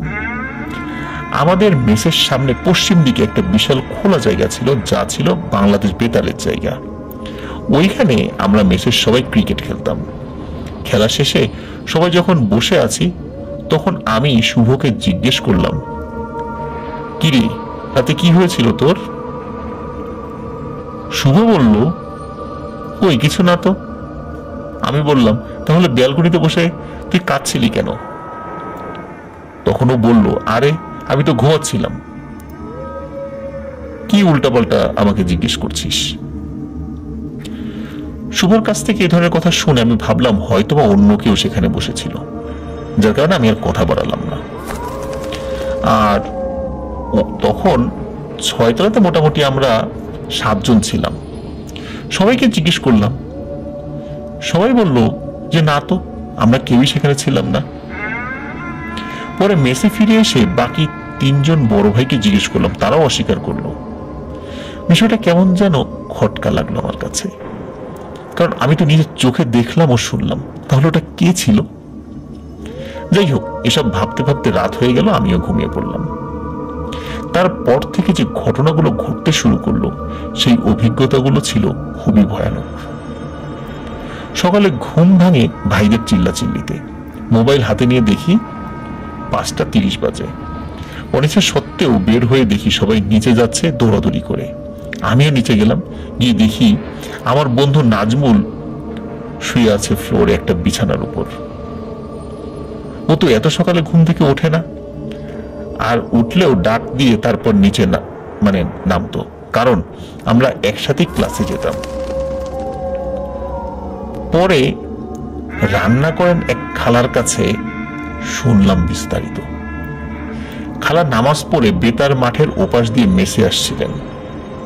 আমাদের মেসে যেহেতু উনি রান্না করেন, আর ওনার বাড়িটা বেতার মাঠের ওপাশেই ছিল। তখন বেতার মাঠের এক কোনায় একটা গাছের নিচে দেখেন নাজমুল পড়ে আছে অচেতন অবস্থায়। পরে সবাইকে ডাকাডাকি করে ওকে মেসের ভিতরে নিয়ে আসা হয়েছে। এখানে আরেকটি কথা বলে রাখি, আমাদের মেসের প্রায় 5 জন ম্যানেজার। বড় বড় আবাসিক হোটেলের মতো গ্রাউন্ড ফ্লোরে একটা রিসেপশন রয়েছে, তারা সেখানে বসে থাকেন। রাতেও 2 জন করে ডিউটি করেন। এছাড়াও 2টা সিকিউরিটি গার্ডও ছিলেন। তারা গেটে বসে থাকেন সারা রাত। কেউ রাত 1টার পর বাইরে গেলে বলে যেতে হয় গেটে, কারণ গেটের তালা কেবল ওনাদের কাছেই থাকে। আর এমনিতেও গেট খুলেই রাখেন সারা রাত, কারণ ছেলে পেলে সারা রাতেই প্রায় বাইরে যায়। কিন্তু ওনারা কেউই নাজমুলকে ওই রাতে বাইরে যেতে দেখেননি। যাই হোক, কিছুক্ষণ পর নাজমুলের চেতনা ফেরে। তারপর ওর কাছে কি হয়েছে জানতে চাইলে ও যা বলে তাতে আমাদের গায়ে কাটা দিয়ে ওঠে। ওর ভাষ্য মতে রাত তখন 1টার মতো। দরজায় ধাক্কা শুনে আমি দরজা খুলে দেখি রাসেল দাঁড়িয়ে আছে। রাসেল নিচতলায় থাকতো, আমাদের ক্লোজ ফ্রেন্ড। রাসেল আমাকে বলে, চল নিচে যাই, ক্ষুধা লেগেছে, কিছু খেয়ে আসি। আমি আর রাসেল মাঝে মাঝেই বাইরে যেতাম রাতে, তাই দরজা লক করে আমি ওর সাথে মেস থেকে বেরিয়ে পড়ি। মেসের সামনেই সাদ্দাম ভাইয়ের দোকান থেকে হালকা নাস্তা করে 2টো সিগারেট জ্বালালাম। তখন রাসেল বলল, চল বেতার মাঠে যাই, একটু খোলা আকাশের নিচে বসে গল্প করি। আমরা দুজনে চলে গেলাম বেতার মাঠে, সাথে আরো 2টো সিগারেট নিলাম। বেতার মাঠে গিয়ে এক জায়গায় বসে আমরা কিছুক্ষণ গল্প করলাম। তারপর রাসেল বলল, তুই মেসে ফিরে যা। আমি বললাম, তুই যাবি না? রাসেল বলল, আমি তো এখানেই থাকি, ওই যে ওই গাছটাতে। আমি ওর কথায় একটু ধাক্কা খেলেও পরে হাসতে হাসতে জিজ্ঞেস করলাম, এইখানে তুই আর তোর পেতনি বউ থাকিস নাকি? রাসেল উত্তর না দিয়ে হাসতে হাসতে গাছটার কাছে গিয়ে হেঁটে হেঁটে গাছে উঠে গেল, যেটা অসম্ভব ব্যাপার কোনো মানুষের পক্ষে। এই দৃশ্য দেখে আমি ভয়ে ঠাই হয়ে দাঁড়িয়ে রইলাম। এর মাঝেই রাসেলকে আমি আর দেখতে পেলাম না। ও মনে হলো বাতাসের সাথে অদৃশ্য হয়ে গেল। তারপরে আমার মনে পড়ল, আরে রাসেল তো আজ সকালে ট্রেনে বাড়ি চলে গেল, যাওয়ার সময় ওর রুমের চাবিও দিয়ে গেছে আমাকে। এখন আমার পকেটে ওর রুমের চাবি রয়েছে। এরপর আমি আর কিছু ভাবতে পারিনি। এতটুকু বলে নাজমুল থামলো। দেখলাম এই শীতের সকালে ওর গা থেকে ঘাম ঝরছে। যাই হোক, এরপর মেস ম্যানেজাররা ঠিক করলো রাত 1টার পর ইমার্জেন্সি ছাড়া বাইরে যাওয়া নিষেধ। এভাবেই কেটে গেল আরো কয়েকদিন। একদিন রাতে আমি আর শুভ টিভি রুমে বসে খেলা দেখছিলাম। শুভ টিভি রুমে রাখা খাটের উপর বসে দেয়ালের সাথে হেলান দিয়ে ওর পরিচিত এক আত্মীয়ের সাথে কথা বলছিল আর খেলা দেখছিল, আর আমি সোফায় বসে খেলা দেখছিলাম। একটু পর আমরা রান্নাঘর থেকে কিছু অদ্ভুত শব্দ শুনতে পাই। শব্দগুলো ছিল কয়েকজন কথা বলার মতো। প্রথমত একটা ছোট বাচ্চা মেয়ে বলছে, আম্মু আজ কি খাবো? তখন আরেকটি মহিলা ভারী কণ্ঠে বলছে, চিন্তা করিস না, তোর বাবা খাবার আনতে গেছে, উনি আসলেই খাবো। আরেকটি ছেলে কণ্ঠ, আমাদের মতোই 22 কি 25 বছরের হবে হয়তোবা, বলল, বাইরেই তো খাবার আছে। শুভ ততক্ষণে ভয়ে আমার কাছে চলে এসেছে। আমারও ভয়ে গলা শুকিয়ে কাঠ। এত রাতে রান্নাঘর থেকে কারা কথা বলে? কোন রকমে দুজনের সাহস করে একটু সামনে এগিয়ে রান্নাঘরের ভেতরে উকি দিলাম। তারপর যেটা দেখলাম সেটা হয়তো আর কখনোই দেখতে চাই না। টোটাল 4টা মানুষকে দেখলাম, যারা প্রত্যেকেই অনেক লম্বা আকৃতির। ছোট যে বাচ্চাটা সে পর্যন্ত আমাদের চেয়ে বড়। মহিলাটি বসে আছে, তবুও তার মাথা দেখা যাচ্ছে না। তিনি বসে চুলার ভিতর পা দিয়ে আছেন আর দাউ দাউ করে আগুন জ্বলছে। আর বাকি 3 জনের মুখ দেখলাম ঝলসানো, আগুনে পুড়ে গেলে যেমনটা হয় তেমন। ছোট বাচ্চাটার চোখ নেই, চোখের জায়গায় গর্ত। আর আরেকজনের 2টা হাত কাটা। এগুলো দেখে দুজনেই একসাথে চিৎকার করে উঠলাম। তারপর আমার আর কিছু মনে নেই। পরে যা শুনলাম সেটা বড় ভাইয়ের মুখে শোনা। ভাই যেভাবে বলছিল আমি ঠিক সেভাবেই বলার চেষ্টা করছি। একটা চিৎকার শুনে ঘুম থেকে উঠে পড়ি। তারপর দরজা খুলে বাইরে এসে দেখি শুভ দৌড়াতে দৌড়াতে আসছে। আমার কাছে এসে বলল, ভাই রিয়নকে বাঁচান, বলেই ও সেন্সলেস হয়ে পড়ে গেল। ততক্ষণে 6 তলার সবাই উঠে গিয়েছিল আর নিচের ফ্লোরের কয়েকজন চলে এসেছিল। তাই কয়েকজনকে শুভর মাথায় পায়ে দিতে বলে আমরা টিভি রুমের দিকে দৌড়ে গেলাম। কিন্তু টিভি রুমে তুই ছিলি না, তাই রান্নাঘরে দৌড়ে ঢুকলাম। ঢুকে দেখি তুই শূন্যের উপর ভেসে আছিস আর তোর ঠিক নিচে উনুনের মতো আগুন জ্বালানো। তারপর তোকে সবাই মিলে ধরে নিচে রুমে নিয়ে আসি। সারা রাত তোর মাথায় পায়ে দেয়া হয়েছে, ডাক্তারও এসে দেখে গেছেন তোকে। এই বলে তিনি থামলেন। আমি জিজ্ঞেস করলাম, শুভ কই? ভাই বললেন, ওর আব্বা আম্মা এসেছিল, ওকে বাসায় নিয়ে গেছে। ও কোনো কথা বলতেছে না, চুপচাপ বসে সিলিং এর দিকে তাকিয়েছিল, মানে উপরের দিকে তাকিয়েছিল। এসব দেখে ওর মা বাবা ওকে নিয়ে বাসায় চলে গেছে। তোর ফ্যামিলিতেও খবর দেওয়া হয়েছে, তারাও আসতেছে না। দুপুর নাগাদ আমার বাড়ি থেকে আব্বু আর চাচাতো ভাই ইমরান আসলো। পরে আমি তাদের সাথে বাড়িতে চলে আসি। বাড়িতে প্রায় 1 সপ্তাহ সময় কাটাই। এর মাঝে মেসের কারোর সাথে তেমন যোগাযোগ করিনি, কিন্তু শুভর বাসায় ফোন দিয়েই কোনো খোঁজ পাচ্ছিলাম না। তাই 1 সপ্তাহ পর শুক্রবার সকালে আমি বাসা থেকে বের হই মেসের উদ্দেশ্যে। মেসে আসতে আসতে প্রায় 12:30 বেজে যায়। পরে গোসল দিয়ে নামাজ পড়তে যাই। নামাজ পড়ে এসে মেসের সামনের দোকানে সবাই জড়ো হই। অনেকেই নেই মেসে। বড় ভাইরা কয়েকজন বাসায় চলে গেছে। সবাই কুশলাদি জিজ্ঞেস করে কিছু সময় পর মেসের কথাগুলো বলতে শুরু করে। আমি মেস থেকে যেদিন বাসায় যাই সেদিনও ছিল শুক্রবার। আমি যাওয়ার পর রাতে মেসের সব অদ্ভুত ঘটনা ঘটে। প্রায় সবাই সেই ঘটনাগুলোর শিকার হয়। মেসে নাকি রাতে টিভি রুম থেকে প্রচন্ড জোরে হাড়ি পাতিল ভাঙার শব্দ আসতো। একটা মহিলা আর্তনাদ করে বলতো, তোরা আমাদের মুখের খাবার কেড়ে নিয়ে গেছিস, তোদের কারো রক্ষা নেই। সব কয়টার ঘাড় মটকিয়ে তারপর আমরা এখান থেকে যাব। এছাড়াও রাতে পানির ট্যাপগুলো অটোমেটিক চালু হয়ে যেত, বারান্দার লাইটগুলো বন্ধ হয়ে যেত। আবার সিঁড়ি দিয়ে হাঁটার সময় পেছন থেকে ধাক্কা মেরে ফেলে দিত। এতে কয়েকজন আহত হয়েছে। এই জন্য অনেকে মেস ছেড়ে বাসায় চলে গেছে। আর মেসে অন্যান্য যারা আছে তারাও মেস খুঁজছে, অন্য মেস পেলেই তারা সেখানে উঠে যাবে। এগুলো দেখে মালিক পক্ষ ঘাবড়ে গেছে। তারাও সবার অ্যাডভান্স দেওয়ার টাকা ফেরত দিতে রাজি হয়েছে। আজকে ম্যানেজাররা কয়েকজন গেছে এক হুজুরের সাথে সাক্ষাৎ করতে। আমাদের মেস থেকে একটু দূরে একটা মাদ্রাসা ছিল, সেখানে এতিমদের থাকার ব্যবস্থাও ছিল। সেই মাদ্রাসার একটা হুজুর অনেকদিন হলো দেশের বাইরে ছিলেন, কোথায় ছিলেন সেটাকেও জানে না।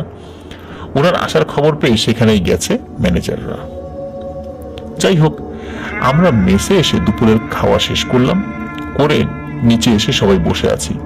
এর মাঝে টিভি রুম থেকে টিভি নিচে নামিয়ে আনা হয়েছে, সবাই নিচে বসেই টিভি দেখছিলাম। তারপর ম্যানেজাররা ফিরে আসলেন, হুজুর নাকি তাদের বলেছেন তিনি সন্ধ্যায় আসবেন। মাগরিবের ওয়াক্তের পর হুজুর আসলেন, সাথে আরো 3 জনকে নিয়ে। তিনি এসে প্রথমেই আমার দিকে তাকিয়ে একটি মুচকি হাসি দিয়ে বললেন, তুমি অনেক ভাগ্যবান, সেদিন হয়তো তুমি বাঁচতে না, কোনো এক ভালো কাজের ওসিলায় আল্লাহ তোমাকে ক্ষমা করেছেন এবং হেফাজত করেছেন। আমি চুপচাপ হুজুরের কথাগুলো শুনলাম, কিন্তু কিছুই বলতে পারলাম না। তারপর হুজুররা উপরে চলে গেল, আমাদের বলল কেউ যেন 3 তলার উপরে না ওঠে। আমরা সবাই নিচে জড়ো হয়ে বসে থাকলাম। প্রায় 3 ঘন্টা পর হুজুররা নেমে আসলেন। হুজুর আগে নামলেন আর বাকি 3 জন পরে। যে 3 জন এসেছিলেন হুজুরের সাথে, তাদের দেখলাম 2 জন মিলে একজনকে ধরে ধরে নামাচ্ছে, আর 3 জনেরই গা থেকে বিশ্রী একটা গন্ধ বের হচ্ছে। তাদের গায়ে মনে হচ্ছে পচা রক্ত মাখা, পাঞ্জাবিগুলো টেনে ছিঁড়ে ফেলা হয়েছে। হুজুর এসে সোফায় বসলেন। তারপর হুজুর যেভাবে বললেন আমি ঠিক সেভাবেই বলার চেষ্টা করছি। আমি আগে থেকে টের পাচ্ছিলাম যে এখানে খুব ভয়ঙ্কর একটা খারাপ জিনের পরিবার থাকে। তারা এইখানে একটা বড় তেঁতুল গাছ ছিল, সেটাতে থাকতো, কিন্তু গাছটা কেটে যখন মেস বানানো হয়েছে তারপর থেকে তারা 6 তলা আর ছাদে থাকতো। প্রথম প্রথম কারো ক্ষতি করেনি, কারণ তাদের ইচ্ছা সেটা ছিল না। আপনারা যখন প্রথম মেস চালু করেন তারা শুধু ভয় দেখিয়ে আপনাদের তাড়ানোর চেষ্টা করেছিল, সেটাতেও তারা সফলতা লাভ করেনি।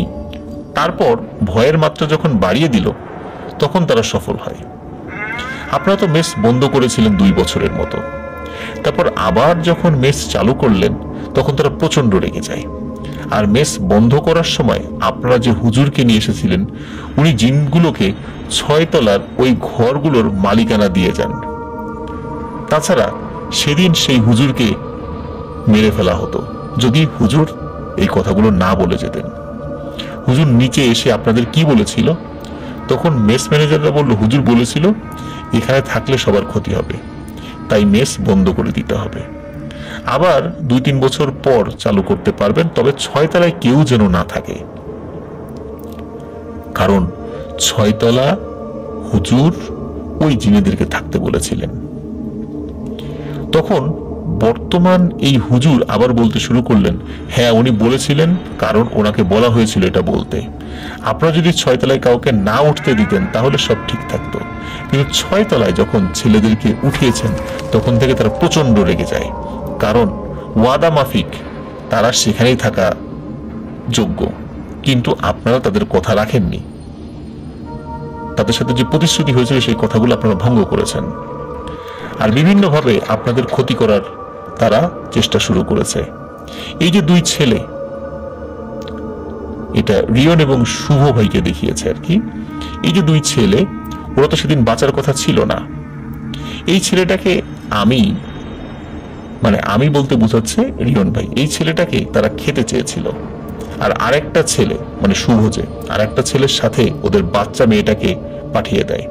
ওই বাচ্চা জিনটা এখন ওই ছেলের সাথে আছে, আর এদেরকে আমি বন্দি করে নিয়ে যাচ্ছি আমার সাথে। এরা খুবই ভয়ঙ্কর ও শক্তিশালী জিন। এদের মধ্যে 2 জন নেই, একটা বাচ্চা জিন যেটা ওই ছেলের সাথে আছে, শুভর সাথে আছে, আর একটা শক্তিশালী জিন, আর একটা শক্তিশালী ছেলে জিন যে কোথায় আছে আমি জানি না।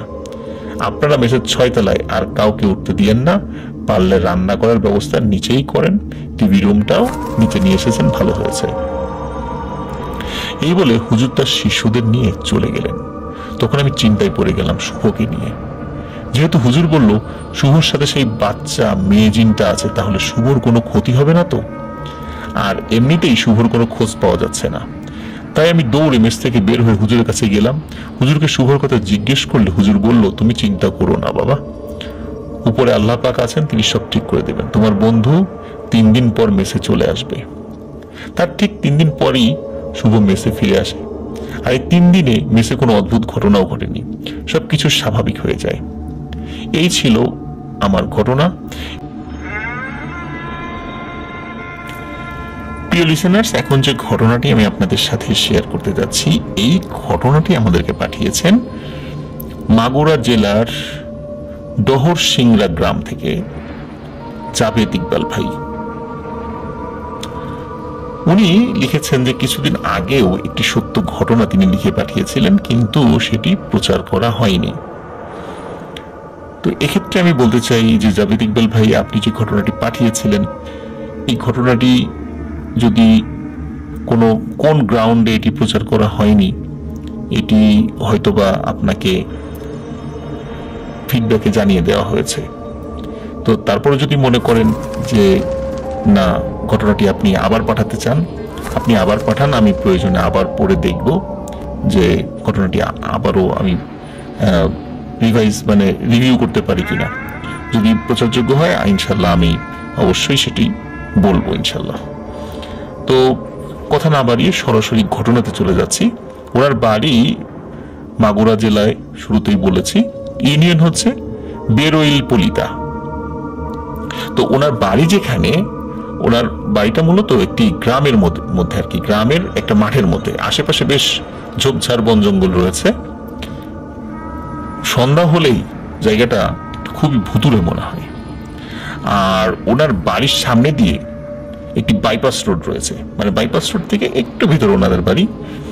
আর ওই বাইপাস রোডের দক্ষিণ মাথায় ওই গ্রামের একটি গোরস্থান রয়েছে। গোরস্থানটি মাঠের ভেতরে অবস্থিত, আর রোডের উত্তর দিকে ওনাদের পাড়ার মসজিদ অবস্থিত। মসজিদের সামনে দিয়ে চলে গেছে মেইন রোড। আর এখন যে ঘটনাটি আমি ওনার হয়ে আপনাদের সাথে শেয়ার করছি, ঘটনাটি ঠিক বেশি দিন আগের না, 2020 এবং 2021 সালের দুটি ঘটনা। ঘটনাটি যার সঙ্গে ঘটেছিল তিনি এই ইকবাল ভাইয়ের প্রতিবেশী দাদা হন। তার নাম মশিয়ার মোল্লা। মশিয়ার মোল্লা এখন বেশ অসুস্থ, কিন্তু তিনি যখন সুস্থ ছিলেন তখন তিনি রাত করে বাজার থেকে বাড়ি ফিরতেন ওই বাইপাস রোড দিয়ে। তখন তিনি অনেক কিছু চোখে দেখেও না দেখার ভান করতেন।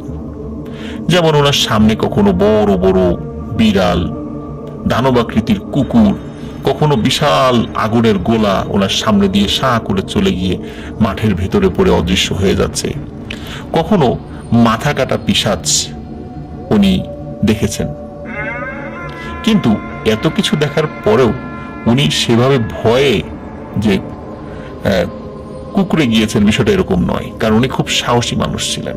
রাতের বেলা একা একা হেঁটে আসলে, একাকী রাস্তায়, অন্ধকার রাস্তায় চাঁদের আলোতে যে কিছু একটা দেখা যাবে, এটি কিন্তু তিনি জানতেন।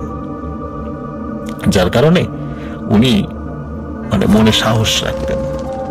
বর্তমানে তিনি খুবই অসুস্থ থাকেন প্রায় সময়ই।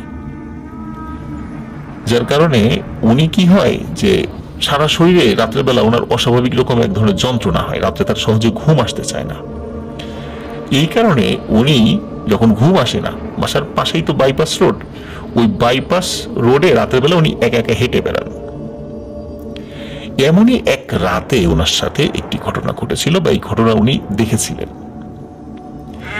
একদিন তিনি প্রতিদিনের মতোই ঘুরে বেড়াচ্ছেন। রাত আনুমানিক 12:30 বাজে হয়তো। তিনি হাঁটতে হাঁটতে ওই গোরস্থানের দিকে যেতে থাকেন। আর তার কাছে আজকে কেন জানি অনেক ভয় লাগছে। তিনি চিন্তা করছেন যে কি ব্যাপার, বয়স বেশি হয়ে গেছে, এই জন্য কি ভয় লাগছে কিনা। কিন্তু কত ভয়ের ঘটনাই তো তিনি দেখেছেন, কখনো তো সেভাবে ভয় পাননি। কিন্তু আজকে ওনার শরীরের মধ্যে কেমন এক ধরনের ভয়ের শিহরণ জাগছে। কেন জানি শরীরটা নিজে হঠাৎ করে হালকা মনে হচ্ছে। মনে হচ্ছে ওনার শরীরের ওজন অনেকটা কমে গেছে, কিন্তু হঠাৎ এমনটা কেন মনে হলো? মনে হওয়ার কারণ উনি বুঝতে পারেন, তবে শুরুতে বুঝতে পারেননি, পরে বুঝতে পেরেছিলেন। হঠাৎ করে গোরস্থানের গেটের দিকে ওনার চোখ আটকে যায়। তিনি দেখেন 3 জন মানুষ আলখেল্লা পরা, কিন্তু তাদের উচ্চতা সাধারণ মানুষের মতোই। দেখে মনে হচ্ছে সাধারণ মানুষের মতোই চেহারা, চাঁদের আলোতে যতটুকু তিনি দেখতে পাচ্ছিলেন। তবে সাদা আলখেল্লা সেটা স্পষ্ট বোঝা যাচ্ছিল এবং তাদের উচ্চতা বোঝা যাচ্ছিল। তারা বাইপাস দিয়ে হাঁটতে হাঁটতে একদিকে যাচ্ছেন। তখন ওই মশিয়ার মোল্লা দাদা তিনি চিন্তা করেন যে এরা কারারে, রাতের বেলা কোন দিকে যায়। এখানে একটি বিষয় বলে রাখি, যেটি আমাকে জাভেদ ইকবাল ভাই বলেছেন, সেটি হচ্ছে যে বাইপাস রোডটা খুব নির্জন হয়। অনেক সময় থানা থেকে পুলিশরা আসে আসামি ধরার জন্য, তাদের মানে পরোয়ানাভুক্ত জন্য কোনো আসামির কোনো খোঁজ খবর পায়, তাদেরকে ধরার জন্য আসে। সাধারণত আসার সময় পুলিশরা এই রাস্তা দিয়ে, বাইপাস দিয়ে আসার চেষ্টা করেন, কারণ এখানে নির্জন থাকে, এই জন্য কেউ সহজে দেখতে পারে না এবং তাদের অপারেশন পরিচালনা করাটা সহজ হয়। এখন ওই মশিয়ার মোল্লা দাদা মনে করেছেন এরা তিনজন মনে হয় পুলিশের লোক, কোনো বাড়িতে আসামি ধরতে যাচ্ছে। এই কারণে তিনি কি করেন, তিনি একটু সাইডে চলে যান, মানে এমন ভাব দেখান যে উনি লুকিয়ে লুকিয়ে ওই তিনজনকে দেখছেন, কিন্তু ওই তিনজন কিছুই টের পায়নি। তো তিনজন হাঁটছে, মশিয়ার মোল্লা দাদাও একটু দূরে থেকে আড়ালে আবডালে তাদের পিছু নিচ্ছেন, যে তিনজন আসলে কোথায় যায়, কার বাড়িতে যায়, কোন বাড়িতে আসামি ধরতে যায়। উনি মনে করছেন তারা পুলিশেরই লোক। কিন্তু উনি এইভাবে লুকোচুরি খেলতে খেলতে হঠাৎ করে লক্ষ্য করেন যে কি ব্যাপার, এরা কি হাঁটছে না ভেসে যাচ্ছে।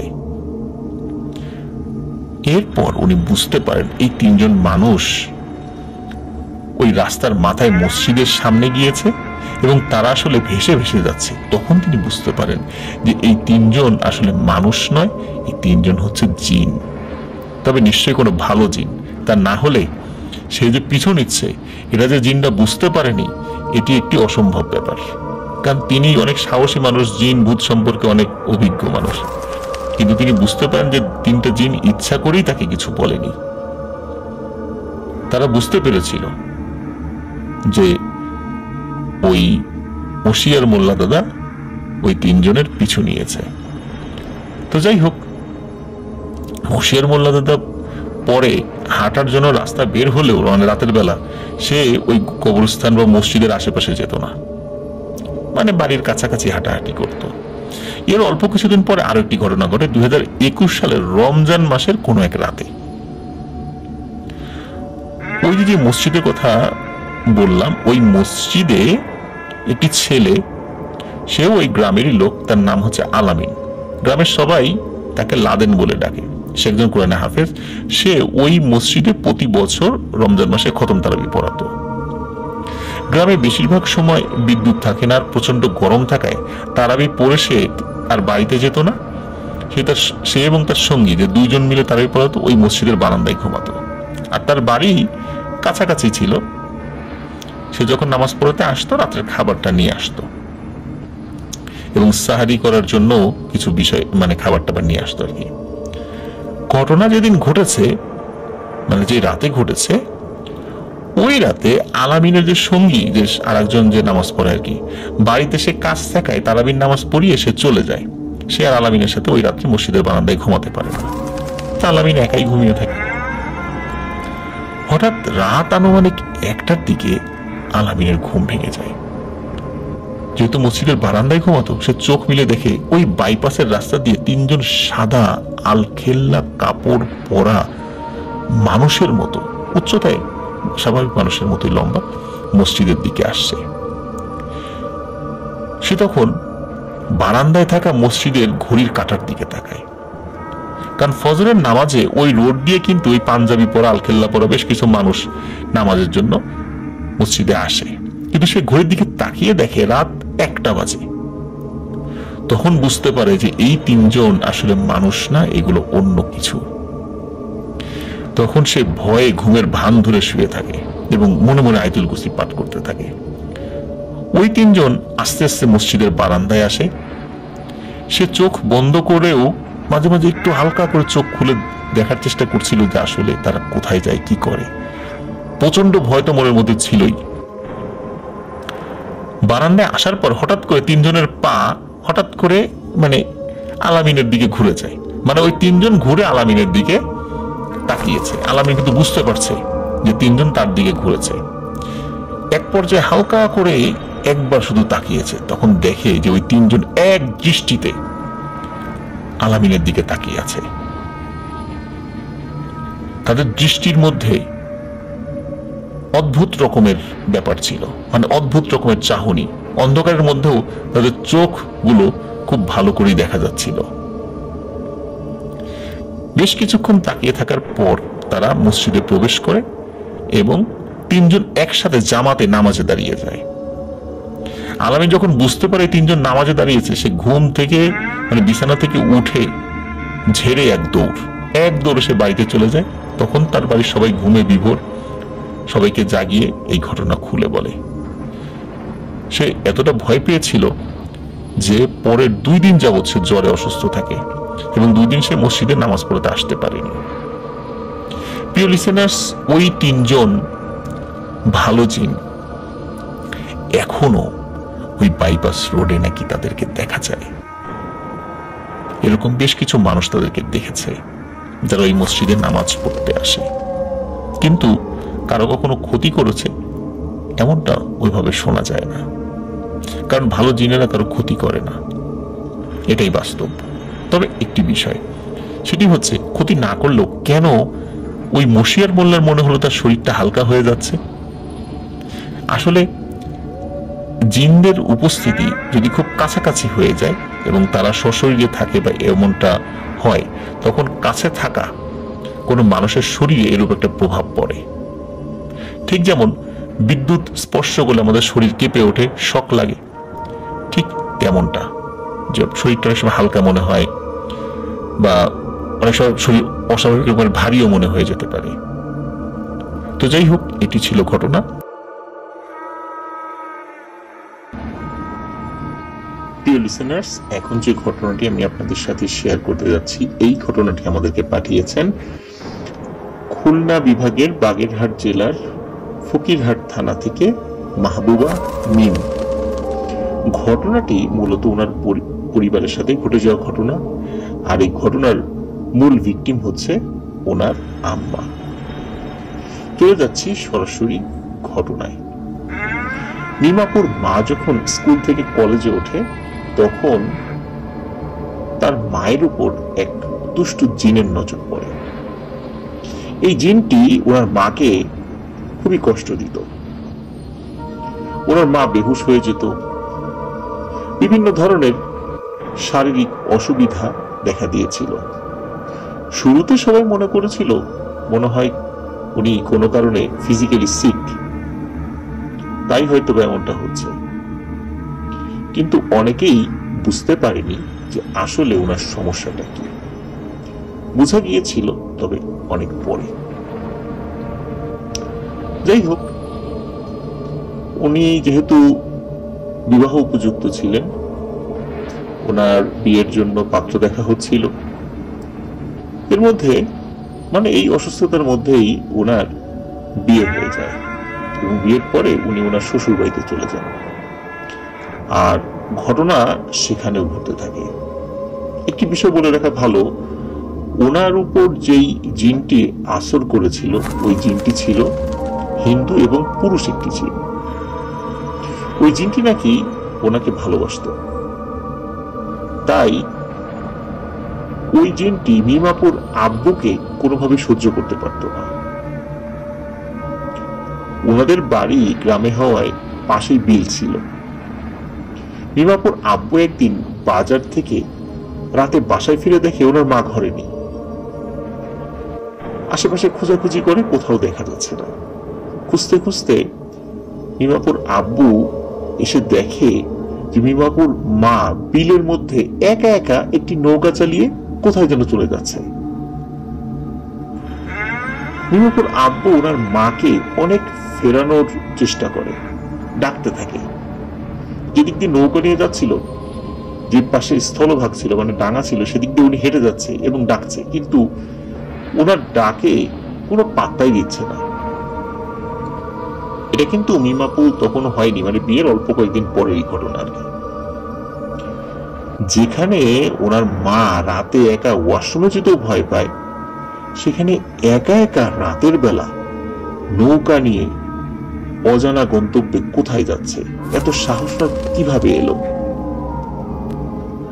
মিমাপুর আব্বু তাড়াতাড়ি সবাইকে ডেকে আনে এবং ওনার মাকে ফিরিয়ে আনতে আরো কয়েকজন মানুষ নৌকা নিয়ে একসাথে কয়েকটা নৌকা নিয়ে বের হন এবং ওই নৌকার পিছনে অনেক কষ্টে ওই নৌকার তারা নাগাল পায় এবং বেশ কষ্ট এবং বেগ পোহাতে হয় মিমাপুর মাকে ঘরে ফিরিয়ে আনার জন্য। ঘরে ফিরে এসে খুবই অস্বাভাবিক আচরণ করে, হাসতে হাসতে ভারী গলায় বলে ওঠে, আমি ওকে নিয়েই যাব, কোনোভাবেই তোর আটকাতে পারবি না। যাই হোক, অনেক হুজুর কবিরাজ এদের তদবির নেওয়ার পরও উনি কিন্তু সুস্থ হননি, প্রায়ই এমন চলতে থাকে।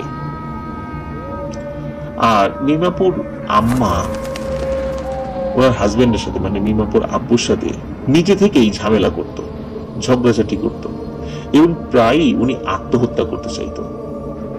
মজার বিষয় হলো কিছু সময় পরে ওনার এটা মনে থাকতো না। উনি বলতেন, কি রে, কি হয়েছে, মানে ওনার কোনো সেন্সই থাকতো না, বা উনি স্মৃতিভ্রষ্ট হয়ে যেতেন যে একটু আগে কি হয়েছে। বিভিন্ন ভাবে বিভিন্ন জায়গা থেকে তদবির নিয়ে আসা হয়েছে, তদবির নিয়ে অল্প কয়েকদিন সুস্থ থাকে, আবার একই সমস্যা দেখা দিত। যাই হোক, এর মধ্যে মিমাপুর জন্ম হয়। আর সমস্যা কিন্তু মানে কম বেশি চলছেই। মিমাপু হবার পর ওনার মা ওনাকে কয়েকবার রেগে হত্যা করতে চেয়েছে, কিন্তু পারেনি। কিন্তু পরক্ষণে সেই কথা আর তার মনে থাকতো না। কিন্তু এর থেকেও কিন্তু ভয়ানক রূপ দেখা বাকি ছিল। মিমাপু যখন ক্লাস 3-তে ওঠেন, তখন হঠাৎ তার মা আরো বেশি খারাপ অবস্থায় চলে যায়, সংসারে প্রচন্ড অশান্তি। একদিন রেগে ওনার মা দৌড় দেয়, বাড়ির সদস্যরা ওনাকে ধরার জন্য পিছনে দৌড় দেয়। কিন্তু অদ্ভুত ব্যাপার হলো, এক নিমেষেই ওনার মা কোথায় যেন হাওয়া হয়ে যান, আর কেউ খুঁজে পায় না। শুনশান রাস্তায় ওনার মা যেন হাওয়া, একদম বাতাসে মিলিয়ে গিয়েছে। একজন মহিলা কিভাবে চোখের পলকে এত জোরে দৌড় দিয়ে হাওয়া হয়ে যেতে পারে? রাত কিন্তু তখন 1টা বাজে, রাস্তায় কেউ নেই। একই তো গ্রামে তো সন্ধ্যার পরেই শুনশান নীরবতা নেমে আসে, তারপর রাত 1টা, রাস্তায় কেউ থাকবে না, এটাই স্বাভাবিক। চাঁদের আলোয় সবকিছু কিন্তু পরিষ্কার দেখা যাচ্ছে, কিন্তু ওনার মাকে কোথাও দেখতে পাচ্ছেন না। হাতে টর্চ লাইট নিয়ে বের হয়ে যান, খুঁজতে থাকেন, কিন্তু কোথাও ওনার মাকে খুঁজে পাওয়া যাচ্ছে। চারদিকে খুঁজে কোথাও যখন পান না, তখন ওনারা বাড়ির দিকে যাওয়া শুরু করেন, মানে নিজের বাড়ির দিকে ফিরে আসতে থাকেন।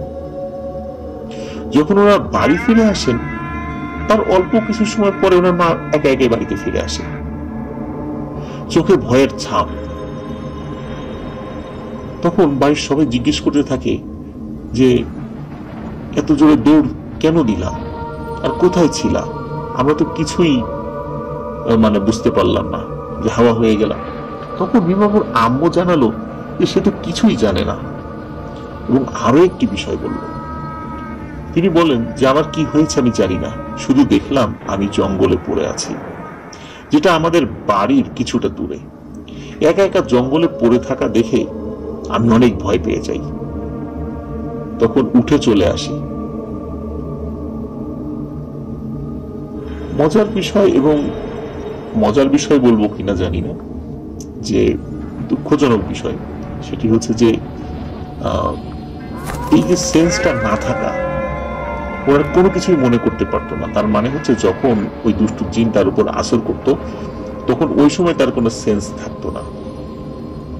যখন আসর ছুটে যেত, তখন ওই মধ্যবর্তী সময়ের সেন্সটা তো তার থাকতো না, তখন দেখা গেল উনি অন্য জায়গায় চলে গিয়েছেন, যার কারণে তার কিন্তু কোনো কিছু মনে থাকতো না। যাই হোক, পরিবার থেকে পুনরায় মিমাপুর মাকে একটা ভালো হুজুর দেখানোর চেষ্টা করা হয়। আর সেই দিনই ঘটে সবচেয়ে ভয়ের একটি ঘটনা।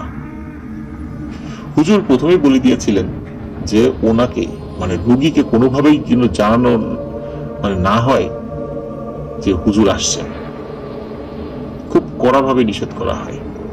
কিন্তু মিমাপুর সেজ ফুপা ভুল করে মানে নিজের অজান্তেই সেই কথা ওনার মাকে জানিয়ে দিয়েছিলেন, ফলে ঘটে ভয়ানক এক অঘটন। এখানে বলে রাখা ভালো যে ওনার আব্বু মানে মিমাপুর আব্বু বাজারে গিয়েছিলেন, কারণ মিমাপুর মামা চলে যাবে, মানে বেড়াতে এসেছিলেন, তিনি চলে যাবেন। এই কারণে মিমাপুর এবং ওনার ছোট বোন ওনারা ওনার মামাকে বাস স্ট্যান্ড পর্যন্ত এগিয়ে দিতে গিয়েছিলেন। বাড়িতে ছিল ওনার মা, মামি আর ওনার প্যারালাইজড নানি। রোজ অনেক ভ্যান গাড়ি থাকে সেখানে, কিন্তু সেই দিন 1 ঘন্টা দাঁড়িয়ে থেকেও কোনো ভ্যান পাচ্ছিলেন না ওনারা। কেন জানি ওনার মায়ের জন্য ওনার খুব কষ্ট হচ্ছিল, তাই মামাকে ওখানে বিদায় দিয়েই ওনারা হেঁটে বাসায় চলে আসেন। কিন্তু ওনারা এসে দেখেন যে ওনার মা কোথাও নেই। ওনার মামিকে যখনই জিজ্ঞাসা করেছেন তখন ওনার মামি জানায় যে কেবল তো উঠেই ছিল, রান্না করছিল বলে এতটা খেয়াল করেনি কেউ। মানে উনি উঠানে হাঁটাহাঁটি করছিলেন, কিন্তু ওনার মামি রান্না করছিলেন বলে এতটা খেয়াল করেনি। বাড়ির সবাই পাগলের মতো ডাকতে থাকেন তাকে, চারদিকে খোঁজার জন্য বের হয়ে যান। ওদিকে ওনার মামিও খুঁজতে থাকেন। হঠাৎ ওনার মামির চিৎকারে বাড়ির সবার রুহ কেঁপে ওঠে।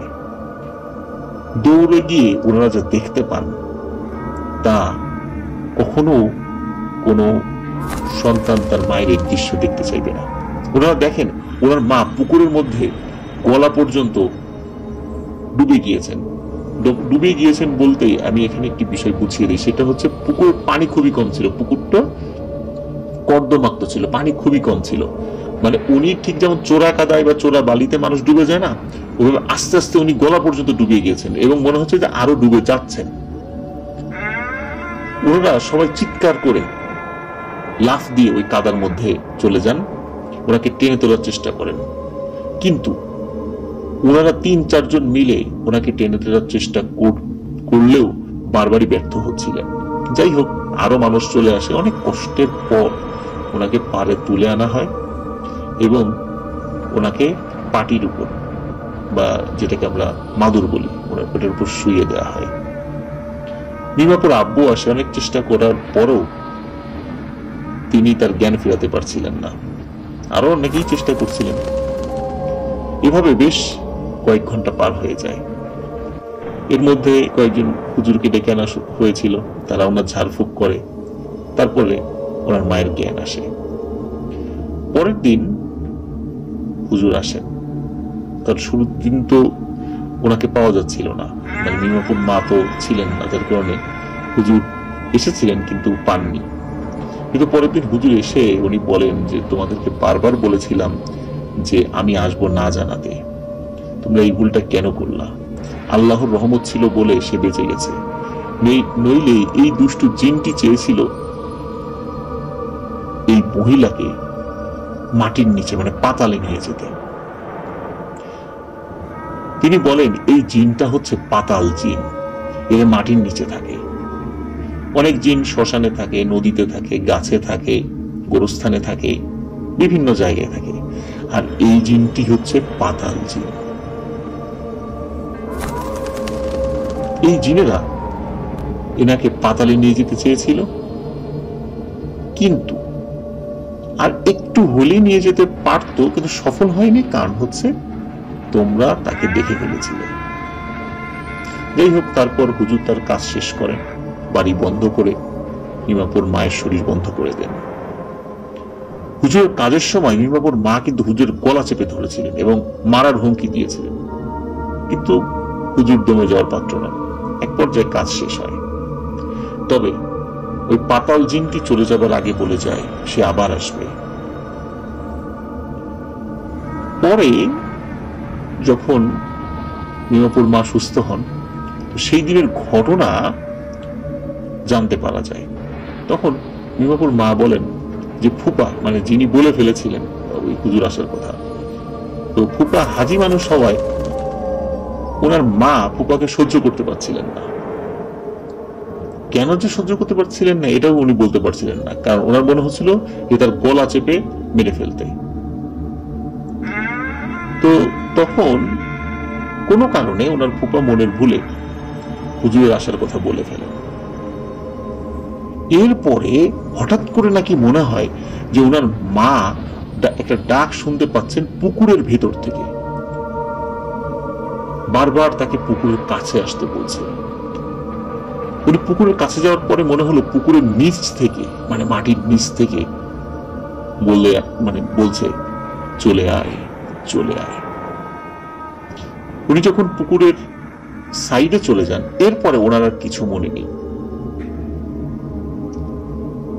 এরপরও ওনার মিমাপুর মায়ের সাথে বেশ কিছু ঘটনা ঘটেছে। তো এখনো মিমাপুর মা যদি একা একা হাঁটে, ওনার সবসময় মনে হয় ওনার পেছনে কেউ হাঁটছে। উনি সাধারণত একা একা কোথাও যান না বা একা একা কোথাও থাকেন না, কোনো না কোনো মানুষ ওনার সাথে থাকে, বাড়ির পরিবারের সদস্যরা। কারণ একা একা থাকলেই ওনার সমস্যা হয়।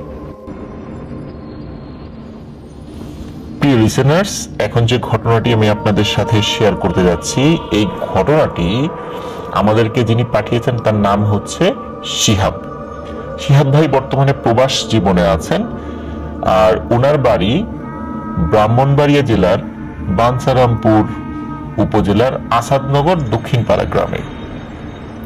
উনি এই আসাদনগর দক্ষিণপাড়া গ্রামের একটি খুবই চমৎকার ঘটনা এবং একটি রোমহর্ষক ঘটনা আমাদেরকে পাঠিয়েছেন। মূলত একটি ঘটনা না, এখানে বেশ কিছু বছর ধরে ঘটে চলা কয়েকটি সিরিজ ঘটনা আমাদেরকে পাঠিয়েছেন, এবং আমি আশা করছি ঘটনাটি শোনার পর আপনাদের অবশ্যই অবশ্যই ইনশাল্লাহ ভালো লাগবে।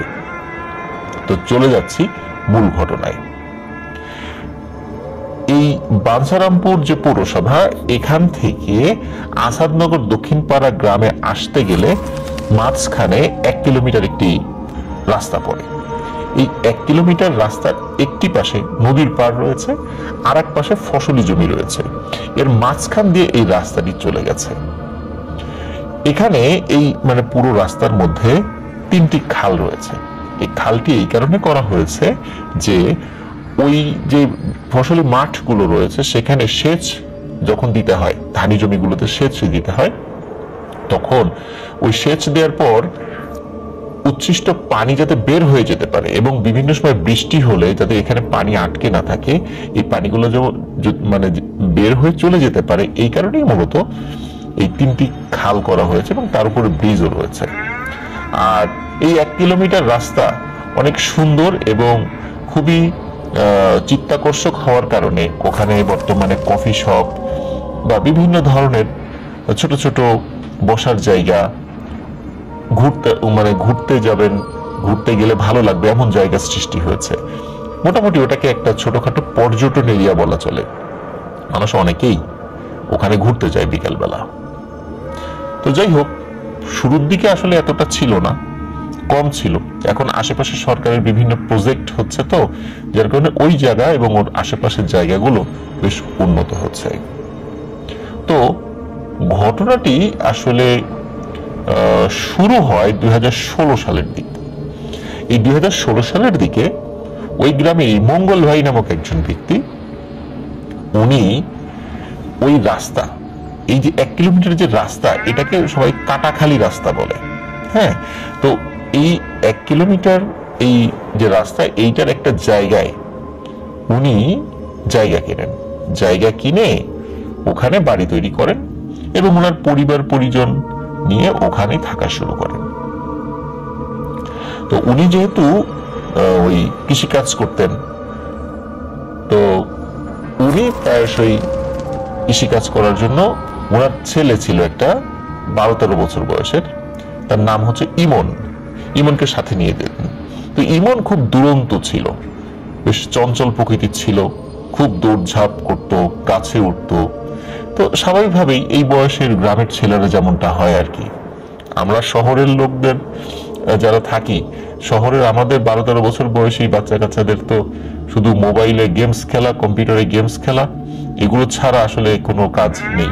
কিন্তু গ্রামের যে দুরন্ত ছেলেরা, তারা আমরা দেখতে পাই গাছে ওঠে, নদীতে ওই ব্রিজের উপর থেকে পানির মধ্যে ঝাঁপ দেয়, খেলাধুলা করে। ঠিক এমনই অভ্যাস ছিল ওই ইমনের। তো ধান যখন মানে এই ঘটনা তখন ঘটে যখন ওইখানে বাড়ি করার মোটামুটি 6 থেকে 7 মাস পর এই ঘটনা। ধান যখন কাটার সময় হয়েছে তখন ইমনকে সাথে নিয়ে উনি ওই ধান কাটার জন্য গিয়েছিলেন আর কি, ধান কাটা বা ধান লাগানো এরকম একটা আর কি।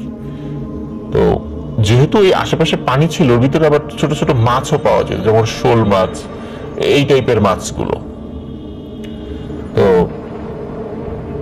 ইমন যে কাজটি করেছিল সেটি হচ্ছে সে ওই মাঝে মাঝে যখন যেত ট্যাটা নিয়ে যেত, আমরা গ্রামে ট্যাটা বলি, আপনারা হয়তো দেখবেন যে একটি বাঁশের মাথায় বা একটা লাঠির মাথায় চোখা চোখা বেশ কিছু কাটার মতো, লোহার কাটা বা বাঁশের কাটা অনেকে করেন আর কি, ওটা দিয়ে মাছ দেখলে মাছের শরীরে আঘাত করা হয়, ওটাকেই আমরা ট্যাটা বলে থাকি আর কি। তো সে ট্যাটা নিয়ে ওখানে গিয়েছিল। যাই হোক, এরপরে আর কিছু তেমন সে মাছ অবশ্য পায়নি ওই দিন। কিন্তু সমস্যা যেটি হয় সেটি হচ্ছে যে সে ওই ধানি জমির মাঝখানে আইল থাকে না, যে পায়ে হাঁটা ছোট্ট রাস্তা একটা জমি থেকে আর একটা জমিকে পৃথক রাখার জন্য, সে হঠাৎ করে আইলের উপর থেকে পাশের একটি জমিতে পড়ে যায়। জমির মধ্যে হালকা কাদা পানি ছিল, সে পড়ে যায়। পড়ে যাওয়ার পর তার বাবা তো দূরেই ছিল, পড়ে যাওয়ার পর সে কেমন একটা গোঙানি শব্দ শুনছিল, পরে কাছে আসে, এসে দেখে ইমনের নাক, মুখ, কান দিয়ে রক্ত পড়ছে। অবস্থা খারাপ, তাড়াতাড়ি তাকে বাড়িতে নিয়ে যাওয়া হয়, স্থানীয় হসপিটালে দেখানো হয়, পরে ব্রাহ্মণবাড়িয়া সদরে দেখানো হয়, কিন্তু রক্ত পড়া বন্ধ হচ্ছে না। ডাক্তাররা বলে দ্রুত তাকে ঢাকা নিয়ে যেতে, ঢাকা ভালো কোনো হসপিটালে নিয়ে যেতে। তাকে ঢাকাতে হসপিটালে নিয়ে আসা হয়, কিন্তু ডাক্তাররা ফাইন্ড আউট করতে পারছিলেন না যে আসলে সমস্যাটা কি, কেন এমনটা হচ্ছে। এই ঘটনার 24 ঘন্টার মধ্যে ইমন মারা যায়। ডাক্তাররা ইমনের মৃত্যুর কারণ বুঝতে পারেননি। ইমনকে গ্রামে ফিরিয়ে আনা হয়, দাফন কাফন করা হয়। ওই কাটাখালি ওই রাস্তার পাশে তখন খুব বেশি মানে থাকার ঘর বাড়ি গড়ে ওঠেনি। এমনিতে দোকানপাট কিছু হয়েছে বা হচ্ছিল, কিন্তু ওই মাঠের মধ্যে বা আশেপাশে ওরকম থাকার ঘর খুব কম গড়ে উঠেছে। তো ইমনের বিষয়টা একদম স্বাভাবিকভাবেই নেয়। হতে পারে তার মধ্যে কোনো দুরারোগ্য ব্যাধি ছিল যেটা কেউ বুঝতে পারেনি, এমনটা হয়তো অনেক সময় প্রথমে ধরা যায় না। তো এমনটা হতে পারে যে ওই ব্যাধিটার কারণে হঠাৎ করে তার এই সমস্যাটি হয়েছিল। এই কারণে এই বিষয়টি সবাই স্বাভাবিকভাবেই নিয়েছিল। তো যাই হোক, এই ঘটনা ঘটার 6-7 মাস পার হয়ে যায়, এর মধ্যে আর কোনো ঘটনা ঘটে না। ঘটনা পরবর্তীতে যেটা ঘটে সেটি হচ্ছে ওই আসাদনগর দক্ষিণপাড়া গ্রামের এক দাদা, তার নাম হলো হক দাদা। তো দাদা এই কারণে বলছি কারণ আমাকে শিহাব ভাই পাঠিয়েছেন, তার সম্পর্কে দাদা হয় আর কি, উনি ওইভাবে আমাকে বলেছেন। তো হক দাদা উনি চিন্তা করেন যে ওই কাটাখালির রাস্তার পাশে জায়গা কিনে উনি বাড়ি বানাবেন। ওনার এক ছেলে সৌদি আরবে থাকতো, আর ওনার আরো 2 ছেলে রয়েছে, ওনার স্ত্রী রয়েছে। তো উনি ওখানে জায়গা কিনে বাড়ি করেন। বাড়ি করার 6 থেকে 7 মাস কোনো সমস্যা হয়নি, 7-8 মাস এরকম সময়, একটা টাইম ডিউরেশন নাকি কোনো সমস্যা হয়নি। এরপরে হঠাৎ করে খবর আসে সৌদি আরবে ওনার বড় ছেলে একটা ভয়ানক রোড অ্যাক্সিডেন্টে স্পট ডেড হয়ে গেছে, মানে মারা গেছে। ওনার পরিবারে ওইভাবে উপার্জনক্ষম ব্যক্তি, মানে ভালো করে উপার্জন করা ব্যক্তি ওনার ছেলে ছিলেন। তার মৃত্যুর ফলে ওই পরিবার সহ গ্রামের শোকের ছায়া নেমে আসে। এরপরে ওনার পরিবার বেশ অসুবিধার মধ্যে পড়ে। এখনো ওনারা আছেন, ওনার 2 ছেলে রয়েছে, মানুষ ওনাদেরকে যথেষ্ট সাহায্য সহযোগিতা করেন। ওনার বড় ছেলের মৃত্যুর পর ওনারা খুব শোচনীয় অবস্থার মধ্যে পড়ে গিয়েছিলেন। যাই হোক, আল্লাহ তাআলা তাকে জান্নাত নসিব করুন। ওনার 2 ছেলে এখনো লেখাপড়া করছে। তো এই বিষয়টিও কিন্তু স্বাভাবিক, কারণ হচ্ছে মারা গিয়েছে সৌদি আরবের রোড অ্যাক্সিডেন্টে। সেখানে এই কাটাখালি রাস্তা বা ওই গ্রামের কোনো প্যারানরমাল বিষয়ের সম্পর্ক তো থাকবে না, এটাই স্বাভাবিক, এটাই তো আমরা স্বাভাবিকভাবেই চিন্তা করব। এর পরে প্রায় 1-2 বছর একদম স্বাভাবিক, কোনো কিছু হয় না, কেউ কোনো কিছু দেখেনি, কারোর সাথে কোনো কিছু তেমন হয়ও নেই, মানে আলোচনা করার মতো কিছুই হয়নি সেখানে। তো এই ঘটনার বছরখানেক পর মীর বাড়ি, এই যে আমাদের আসাদ ভাই, উনি তো এই বংশের আর কি, তো ওই মীর বাড়ির যিনি প্রধান ছিলেন, ওনার যে দাদা ছিলেন, তো ওনার দাদা উনি চিন্তা করেন যে এই কাটাখালী রাস্তার কাছে জায়গা কিনে উনি বাড়ি বানাবেন। যেহেতু আগে ওই মঙ্গল ভাই উনি গেছেন, তারপরে আর একজন গিয়েছিলেন, এখন উনি চিন্তা করেছেন যে জায়গাটা ভালো উন্নত হচ্ছে, তো এখানে একটা বাড়ি করি। তো উনি ওই কাটাখালীর ওই রাস্তার পাশে একটা জায়গা কিনে উনিও বাড়ি করেন। বাড়ি করা অল্প কিছুদিনের মধ্যে এই মানে দাদার বড় ছেলে, তার নাম হচ্ছে বাদল কাকা। বাদল কাকা, তো এই বাদল কাকা উনি সৌদি আরবে ছিলেন। উনিও ভয়ানক এক রোড অ্যাক্সিডেন্টে মৃত্যুবরণ করেন। তো এটি খুবই দুঃখজনক একটি ব্যাপার, কারণ ওখানে যেই বাড়ি করছে সেই কোনো ঝামেলায় পড়ছে, কিন্তু আসলে এই বিষয়গুলো কারো মাথায় আসেইনি যে ওখানে বাড়ি করার কারণে তাদের সাথে ঝামেলা হচ্ছে। আর পরবর্তীতে আরো কিছু লোকজন ওখানে এসে বাড়ি করে, কিন্তু দেখা যায় তাদের কেউ কেউ মারা না গেলেও ওই পরিবারগুলোতে বিভিন্ন অসুখ বিসুখ, বিভিন্ন ঝামেলা একটার পর একটা লেগেই রয়েছে, কিন্তু এগুলো খুব স্বাভাবিকভাবেই সবাই নিচ্ছিল। এর মধ্যে আরো একটি ঘটনা ঘটে, যেই ঘটনার প্রেক্ষাপটে এই জায়গা সম্পর্কিত মূল তথ্য উন্মোচিত হয়। সেটি হচ্ছে ওই গ্রামের একজন ভাই, নাম হচ্ছে আলাউদ্দিন, উনি একজন মুক্তিযোদ্ধার সন্তান। তো উনি বর্ষাকালে, ওই যে বলেছি যে ওইখানে যে খালগুলো রয়েছে, ওই বর্ষাকালে ওইদিকে একটু পানি জমে, তো ওখানে জাল পাতা যায়। তো উনি বর্ষাকালে বিভিন্ন জায়গায় জাল পাততেন, এবং দিনের বিভিন্ন সময় ওনার একটা নৌকা ছিল, একদম নতুন নৌকা উনি কিনেছিলেন। ওই নৌকা নিয়ে দিন রাতের বিভিন্ন সময় উনি দেখতেন যে জালে মাছ উঠেছে কিনা। তো উনি দিনের বেলা মাছ সংগ্রহ করার পর রাত 12টার দিকে ওনার নৌকা নিয়ে উনি একা একাই গিয়েছেন, যে এখন যে মাছগুলো পড়বে এগুলো আমি খাবো, এই চিন্তা করে আর কি, ওটার বিক্রি টিক্রি করবে না। তো উনি যখন মাছ নিয়ে, মানে জালটা চেক করার জন্য, মাছ ধরেছে কিনা বা পড়েছে কিনা এটা দেখার জন্য উনি যাচ্ছিলেন। তো উনি ওই কাটাখালী, প্রথমে তো বলেছি যে কাটাখালী রাস্তায় 3টা ব্রিজ রয়েছে, মানে 3টা খাল রয়েছে, প্রত্যেকটা খালের উপরে ব্রিজ রয়েছে। তো ওখানে উনি প্রথম ব্রিজ থেকে যখন দ্বিতীয় ব্রিজের কাছে গিয়েছেন, মানে প্রথম খাল থেকে দ্বিতীয় খালের কাছে ওই নৌকা বাইতে বাইতে গিয়েছেন, হঠাৎ করে দেখেন যে ওই ব্রিজের উপরে একটা মানুষ, হাতে একটি হারিকেন এবং মাথাটা কালো একটা কাপড়ে ঢাকা মনে হচ্ছে দূর থেকে। এখন গ্রামের মানুষ একজন মানুষকে এত রাত্রে দাঁড়িয়ে থাকতে দেখে স্বাভাবিকভাবেই তো জিজ্ঞাসা করবে যে এই কে, ওখানে বাড়ি কোথায়, নাম কি, এটা তো স্বাভাবিক, গ্রামে জিজ্ঞেস করে, আমরা তো শহরেও এটা জিজ্ঞাসা করি। তো আলাউদ্দিন ভাই ওনাকে জিজ্ঞেস করে, এই ওখানে কে, কোনো কথা বলে না। তো কয়েকবার জিজ্ঞেস করার পর যখন কথা বলে না, তখন চিন্তা করে কি ব্যাপার, এতবার ডাক দিলাম কথা বলে না, দেখি তো উপরে যাই তো কে। তো উনি যখন নৌকাটি থামিয়ে রাস্তার উপর দিকে উঠেছে, মানে ব্রিজের উপর উঠেছে, তখন উনি দেখেন যে ওই যে হারিকেন হাতে নেওয়া ওই লোকটি উনি ঘুরে হাঁটা ধরেছে অন্যদিকে। তখন উনি চিন্তা করেছে কি ব্যাপারে, কি চোর টোর কিছু নাকি, জাল বা মাছ চুরি করতে আসছে কিনা, তো দেখি তো আমাদের গ্রামের কিনা। তো উনি বলতে চাই, থামো থামো, কে, দাঁড়াও।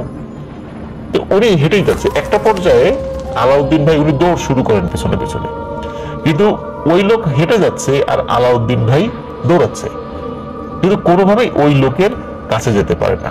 হঠাৎ করে দেখে ওই কাটাখালী রাস্তার পাশে একটা মাঠের মতো রয়েছে, ওই লোকটি ওই মাঠের মধ্যে নেমে চলে গিয়ে আর তাকে দেখা যাচ্ছে না, তার হাতের হারিকেনের আলো আর দেখা যাচ্ছে না, কারণ আলো তো অনেক দূর থেকে দেখা যায়, সেটা দেখা যাচ্ছে না। তো উনি বিষয়টা মানে বেশ মানে অস্বাভাবিকভাবে নিয়েছেন যে কি ব্যাপার, এটা কে এরকম হঠাৎ করে হারিয়ে গেল। তো উনি ফেরত এসে আবার নৌকায় ওঠেন। নৌকা নিয়ে যখন মোটামুটি একটু, ওই সময় তো ওটা তো নদী না, মানে ওই সময় বর্ষাকালে পানি উঠে আর ওই জায়গায় পানি হয়ে যায় আর কি।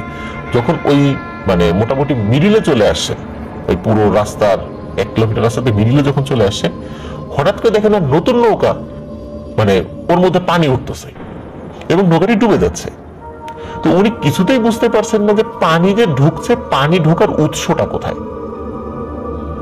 তো উনি কিছুতে এটা ধরতে পারছেন না। উনি অনেক চেষ্টা করছিলেন নৌকা মানে যাতে না ডুবে, তো উনি সেটা আর সেভ করতে পারলেন না, নৌকাটি ডুবে গেল। ওখানে তো আর খুব বেশি পানি ছিল না, ডুবলেও সমস্যা নেই, কিন্তু নৌকাটি ওখানে ডুবে যায়। তো উনি ওই অবস্থায় নৌকাটি রেখে আবার উপরে চলে আসেন, বাড়িতে চলে আসেন। ওনার বাড়িতে চলে আসার পরে উনি কিন্তু ভয় পাননি কোনো বিষয়ে, যে ওই লোককে দেখে উনি ভয় পেয়েছেন, নৌকা ডুবে যাচ্ছে ভয় পেয়েছেন, বিষয়টা এরকম না। কিন্তু উনি কারণ মানে ওনার কাছে রহস্যময় মনে হয় যে কি ব্যাপার। কিন্তু ওই রাতের পর থেকে ওনার জ্বর আসে, মারাত্মক জ্বর, টানা বেশ কয়েকদিন উনি জ্বরে ভুগেছেন। তো তারপর উনি সুস্থ হয়েছেন। কিন্তু উনি যেই লোকটিকে দেখেছিলেন, এইটা ওনার মাথার মধ্যে খটকা লেগেছিল যে আসলে আমি কাকে দেখলাম, নৌকা কেন ডুবে গেল অস্বাভাবিকভাবে, আর আমার জ্বর কেন আসলো। এরপরে লোকাল একজন কবিরাজকে ডাকানো হয়। উনি ওনার নামটি আমাকে বলেননি, তো ওনার নাম যেহেতু বলেননি, এই কারণে আমি ওনার নামটি মানে প্রকাশ করতে পারছি না সঙ্গত কারণে। তো উনি আসেন। উনি আসার পরে এই আলাউদ্দিন ভাইকে দেখে, তখন কিন্তু এই যে শিহাব ভাই, হ্যাঁ, যে শিহাব ভাই যিনি এই ঘটনা আমাদেরকে পাঠিয়েছেন আর কি, তো ওই জায়গাতে ওই কবিরাজের ওইখানে উনিও ছিলেন, এবং গ্রামের আরো কয়েকজন উঠতি বয়সী ছেলে পেলে, তারপরে বেশ আর কয়েকজন মুরব্বী, খুব বেশি লোক ছিল না, 10-12 জন লোক সেখানে ছিল। তো কবিরাজ উনি, ওনার কাছে এবার জিন ছিল, ওই জিনের মাধ্যমে কিছু তথ্য উনি পান।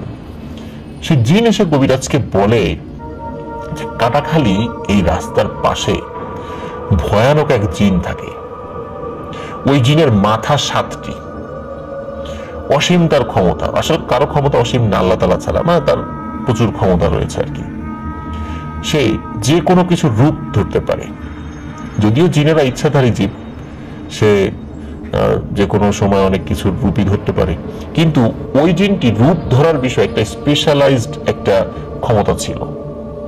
এবং বলেছি তার চেহারা ভয়ঙ্কর এবং তার মাথা 7টি, এবং মাঝে মধ্যেই নাকি সে 7 মাথার সাপের রূপ ধরত।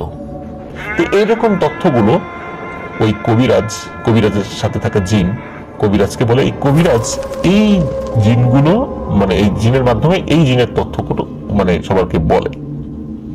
তখন কবিরাজ বলে যে ইমন নামে যে ছেলেটি মারা গিয়েছে, এর মৃত্যুর পিছনে এই জিনটি দায়ী। কারণ হচ্ছে ইমনের হাতে ট্যাটা ছিল, ওর বাবা যখন খেতে কাজ করছিল সে তখন চিন্তা করলো দেখি মাছ টাছ পাই কিনা। তো সে ট্যাটা নিয়ে যখন বের হয়েছে, তখন সে ওই অল্প পানির মধ্যে বড় একটি গজার মাছ দেখতে পায়। তো সে তার বাবাকে ডাক দেয় না, যেহেতু মাছ দেখতে পায় মাছটি চলে যেতে পারে। সে কোনো ধরনের কোনো চিন্তা ভাবনা না করেই ওই গজার মাছে আঘাত করে। আঘাত করার সাথে সাথে ওই গজার মাছটি আর সে দেখতে পায় না। কিন্তু ওই গজার মাছটি ছিল মূলত ওই জিনের ছেলে।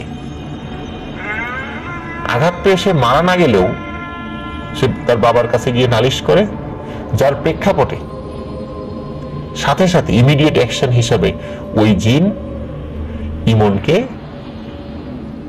ক্ষতি করে, যার ফলে ইমন মারা যায়। তখন ওই গ্রামের লোকজন বলে সেটা না হয় বুঝলাম যে ইমন এটা দিয়ে আঘাত করেছিল, কিন্তু এই যে সৌদি আরবে একটা ছেলেকে, এই ছেলে মারা গেল আর কি, হক দাদার ছেলে মারা গেল, তাদের পরিবারের অবস্থা শোচনীয়, ও কি অন্যায় করেছিল, ও তো এখানে আসেনি। তখন কবিরাজ জানায় যে হ্যাঁ ও আসেনি, এটা সত্য, কিন্তু ওনারা এখানে বাড়ি করার ফলে ওনারা লাইট টাইট জ্বালাতো, এই আলোতে তাদের খুব অসুবিধা হতো, যার কারণে সে সৌদি আরবে গিয়ে ওই ছেলেকে রোড অ্যাক্সিডেন্টের মাধ্যমে হত্যা করেছে। তো কবিরাজ এই কথাও বলে যে এই জিনগুলো সে পিশাচ এবং খুব শক্তিধর জিন, এবং সে তার পরিবার নিয়ে সেখানে বসবাস করলেও সে এত বছরে, সে বহু বছর ধরে, শত শত বছর ধরে এখানে বসবাস করছে, কিন্তু কখনো কাউকে ভয়ও দেখায়নি, কাউকে কোনো ক্ষতিও করেনি। কিন্তু মানুষ যখন তার এলাকার মধ্যে বসবাস শুরু করেছে, তার যাতায়াতের পথে, তার দৈনন্দিন জীবনযাপনে বাধা সৃষ্টি করেছে, বিরক্তির কারণ হচ্ছে, যার ফলে সে খুব ক্ষিপ্ত হয়েছে। আর ইমনকে তো মারতো না যদি না সে আঘাত না করত। আর যেহেতু প্রতিনিয়ত এখানে ঘর বাড়ি হচ্ছেই, যার কারণে সে এই ধরনের প্যানিক সৃষ্টি করছে। তো এরপরে মীর বাড়ির এই শিহাব ভাইদের যে পরিবার আর কি, সেখানে যে একজন ওনাদের বড় কাকা বাদল কাকা, উনি সৌদি আরবে মারা গিয়েছেন। কবিরাজ জানান যে একই কারণে, ঠিক যেমন হক দাদার ছেলেকে মেরে ফেলেছে, একই কারণে একই বিষয় নিয়ে তাকেও হত্যা করা হয়েছে। কারণ তারা যখন রাত্রেবেলা লাইট জ্বালায় এবং আসা যাওয়া করে ওদিক দিয়ে, তো এদের অসুবিধা হয়, বাচ্চাদের খেলাধুলায় ডিস্টার্ব হয়, ওই জিনের বাচ্চাদের খেলাধুলায় ডিস্টার্ব হয়, তাদের দৈনন্দিন জীবনযাপনে ডিস্টার্ব হয়। যাই হোক, এই ঘটনার সমাধান কি? এখন সমাধান হলো ওই কবিরাজ ওই জিনদের মাধ্যম দিয়ে ওই 7 মাথা ওই জিনের সাথে কন্ট্যাক্ট করে। ওই জিন এখান থেকে যেতে রাজি হয় না, কারণ হচ্ছে যে এখানে বহু বছর ধরে তারা বসবাস করছে, তারা এখান থেকে যাবে না, মানুষই এখান থেকে সরে চলে যায়। কিন্তু কবিরাজ তাদেরকে বুঝায় যে আসলে জনসংখ্যা বাড়ছে, এইভাবে তো মানুষকে বিরত রাখা যাবে না, মানুষ আসবেই। তারপর সরকারি প্রজেক্ট হচ্ছে আস্তে আস্তে, এখান দিয়েও তো সরকার বিভিন্ন ধরনের অবকাঠামো নির্মাণ করতে পারে, সুতরাং তুমি এখান থেকে চলে যাও, অন্য কোনো জায়গায় চলে যাও। তো সে বলে যে ঠিক আছে, আমি চলে যাব। 3টা মহিষ এবং 2টো খাসি, এখানে যে একটা মাঠ রয়েছে, যেই মাঠের মধ্যে ওই যে আলাউদ্দিন ভাই যেখানে একজন মানুষকে সে হেঁটে চলে যেতে দেখেছিল আর কি, মাঠের মধ্যে গিয়ে ওদের সে বলে যে ওই মাঠের মধ্যে 3টা মহিষ এবং 2টো খাসি রেখে আসতে হবে। তাহলে আমরা চলে যাব না, আমরা আশেপাশেই থাকবো, কিন্তু কারোর সামনে আসবো না এবং কাউকে কোনো ক্ষতিও করব না। কিন্তু সমস্যা যেটা হলো যে এই 3টা মহিষ এবং 2টো খাসি, এটির টাকা কে দেবে? কারণ হলো ওই গ্রামে খুব অল্প সংখ্যক মানুষ বসবাস করত, এতগুলো জিনিস কিনে দেওয়ার মতো ক্ষমতা আসলে তাদের ছিল না। এখন অনেকেই তো সেই গ্রামে বসবাস করে না, এখন তারা বলছে আমরা কেন টাকা দেবো, আমাদের সাথে তো এই ঘটনা ঘটেনি। এই ধরনের টানাপোড়েনে আসলে এই 3টা মহিষ এবং 2টো খাসি দেওয়া হয়নি। কবিরাজের কথা বলে সে ওখান থেকে চলে গিয়েছিল। তো এই ঘটনার মোটামুটি মাসখানেক পর আরেকটি ঘটনা ঘটে। সেটি হচ্ছে যে শুরুতেই বলেছি যে ওখানে ওই কাটাখালী রাস্তার আশেপাশে এখন বেশ দোকানপাট গড়ে উঠেছে, অনেক মানুষ সেখানে ঘুরতে যায়। তো ওখানে নাগরদোলা, আমরা তো নাগরদোলা দেখেছি যে গ্রামে কিন্তু বিভিন্ন জায়গায় নাগরদোলা বসায়। এই নাগরদোলার ব্যবসায়ী আছে এক ধরনের আলাদা, ওরা এই নাগরদোলা নিয়ে এক জায়গা থেকে আরেক জায়গায় যায়। তো ওইখানে ওই কাটাখালী ওই যে মাঠের কথা বললাম, ওই মাঠে ওই নাগরদোলা নিয়ে তারা আসে, এবং ওখানে ছোট ছোট ঝুপড়ি ঘর, ওই যে আমরা দেখেছি বেদে সম্প্রদায়রা যেভাবে ওই যে ছোট ছোট ঘর তৈরি করে না, যেহেতু ওনারা টেম্পোরারি থাকেন, এই কারণে নাগরদোলার সাথে যারা এসেছেন তারা ওইভাবে ঘর তৈরি করে ওখানে নাগরদোলা নিয়ে আসেন। তো শুরুর দিকে ভালোই চলছিল, 5 থেকে 6 দিন পর একটি সমস্যার উদ্রেক হয়। ওনারা যখন রাত্রে ঘুমাতেন, গভীর রাতে ওই মাঠের মধ্যে থেকে কান্নার আওয়াজ শোনা যেত। প্রথম দিকে ওরা বুঝতে পারেনি, পরে প্রতিদিন এই কান্নার আওয়াজ তীব্র থেকে তীব্রতর হচ্ছিল সাউন্ডটা। তো তারা এক রাতে বের হয়, কি ব্যাপার, কান্নাকাটি করে কি এত জোরে? হ্যাঁ, তো ওনারা বের হয়ে যখন ওই মাঠ থেকে আরেকটু ভেতরের দিকে যান, মানে কান্নার উৎসটা মনে হচ্ছিল আরেকটু অন্ধকারের দিকে, আরো ভেতরের দিকে, মানে মানে মাঠের ভেতরের দিকে আর কি, রাস্তার সাইডে না, মানে আরো ভেতরের দিকে। ওখানে গিয়ে ওনারা দেখতে পান, দেখে মারাত্মক ভয় পান। দেখেন দানব আকৃতির একটি হাতি সেখানে, মানে বিশাল আকৃতির হাতি, মানে এত বড় হাতি সাধারণত হয়ই না, স্বাভাবিক হাতির থেকে 10-12 গুণ বড় হাতি, এবং কান্নার আওয়াজটি ওই হাতির কাছ থেকেই আসছে। যখনই এই দৃশ্য দেখে তখন তারা পরিমরি করে ওখান থেকে দৌড়, মানে কে কোথায় গিয়েছে হুটোপুটি করে দৌড় দিয়ে এটা কেউ বলতে পারে না, প্রচন্ড ভয় পায় ওনারা। যাই হোক, পরের দিন ওনাদের যে মালিক, এই মালিককে জানে, মানে নাগরদোলার যে মেইন যে মালিক আর কি, তাকে জানে যে এই ব্যাপার, এই আমরা এই জিনিস দেখেছি, আমরা এখানে থাকবো না। তখন মালিক বলে যে না, এখানে তুমি থাকো, ও কিছু না, এটা ভুল দেখেছো, এরকম টুকটাক ভয়ের ঘটনা যেখানে আশেপাশে কেউ থাকে না রাতের বেলা, এটা ঘটতেই পারে, তোমরা থাকো। এই ঘটনার 3 থেকে 4 দিন পর মালিকের বড় ভাই কোনো কারণ ছাড়াই মারা যায়, হঠাৎ করে মারা যায়। তো এই বিষয়টিও স্বাভাবিকভাবে নিয়েছিল। কিন্তু মালিকের বড় ভাইয়ের মৃত্যুর পর তার আর এক ভাই, মানে বড় ভাইয়ের মৃত্যুর 5 থেকে 6 দিন পর তার আর এক ভাইও কোনো কারণ ছাড়া মারা যায়। যখন 2 ভাইয়ের মৃত্যু হয় তখন বিষয়টি আর স্বাভাবিকভাবে তারা নেয় না। মালিকের 2 ভাইয়ের মৃত্যুর খবর যখন ওই নাগরদোলার সাথে যারা এসেছিল তাদের মাধ্যম দিয়ে গ্রামে ছড়িয়ে পড়ে, তখন গ্রামের লোকজন তো বলে যে তোমাদের মালিকের এই 2 ভাইয়ের মৃত্যু স্বাভাবিক না, কারণ আমাদের এখানে এরকম মারা গেছে, ওই সৌদি আরবে 2 জন মারা গেছে, তারপর এরকম ইমন নামে আরেকটা ছেলে মারা গেছে, তো এটা স্বাভাবিক না। এটা তুমি এখানে আসো যেহেতু দেখে ফেলেছিলে, তারপর এখান থেকে যাও নাই, নিশ্চয়ই ওই ভয়ানক জিনটি তোমাদেরকে ক্ষতি করেছে বা তোমার মালিকের ভাইদেরকে ক্ষতি করেছে। তখন আবার সেই কবিরাজকে ডাকা হয়। কবিরাজ এইবার সরাসরি ওই জিনকে হাজির করে, ওই জিনকে হাজির করে বলে যে তুমি এখান থেকে চলে যাও। তখন জিন বলে যে না, তোমরা এখান থেকে চলে যাও, আমি তো তোমাদেরকে ডিস্টার্ব করতে যাই নাই, আমি তো তোমাদেরকে কখনো ভয় দেখাই নাই, ভয় দেখানোর ক্ষমতা আমার ছিল, আমি ইচ্ছাকৃতভাবে, আমি যদি ইচ্ছা করতাম তোমাদেরকে অনেক ভয় ভীতি দেখাতে পারতাম, কিন্তু 2016 সালের আগে আমি কাউকে ভয় দেখিয়েছি এমন কোনো কথা বলতে পারবে কেউ? তখন তো সবাই বলে যে না, আগে তো এরকম কোনো ঘটনা ঘটেনি এখানে।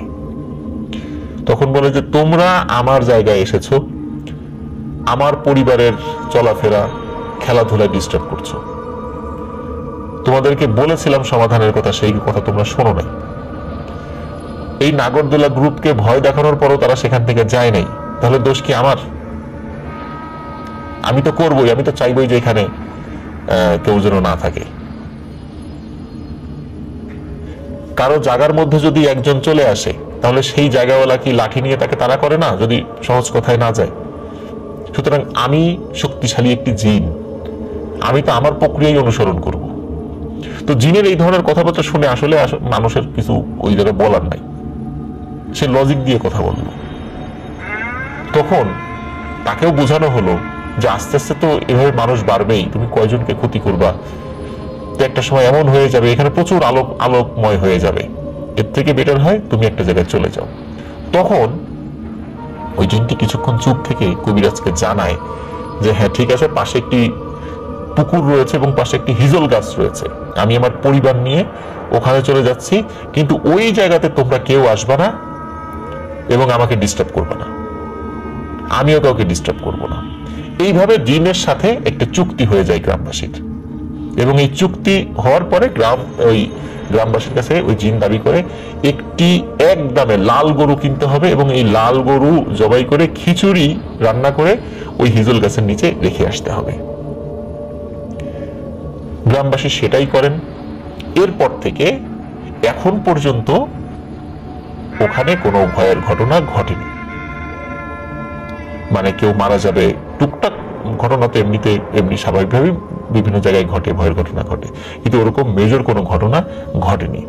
তো আমাকে শিহাব ভাই বলেছেন যে আপনারা কেউ এই ঘটনার সত্যতা যাচাই করতে চাইলে সেখানে গিয়ে দেখে আসতে পারেন। ব্রাহ্মণবাড়িয়া জেলার বাঞ্ছারামপুর পৌরসভা থেকে 1 কিলোমিটার যে কাটাখালী রাস্তা, এই রাস্তা দিয়ে যেতে হবে আসাদনগর দক্ষিণপাড়া গ্রাম। সেখানে গেলে এই ঘটনার সত্যতা সম্পর্কে নিশ্চিত হওয়া যাবে। তো প্রিয় লিসেনার্স, আশা করছি ঘটনাটি আপনাদের ভালো লেগেছে।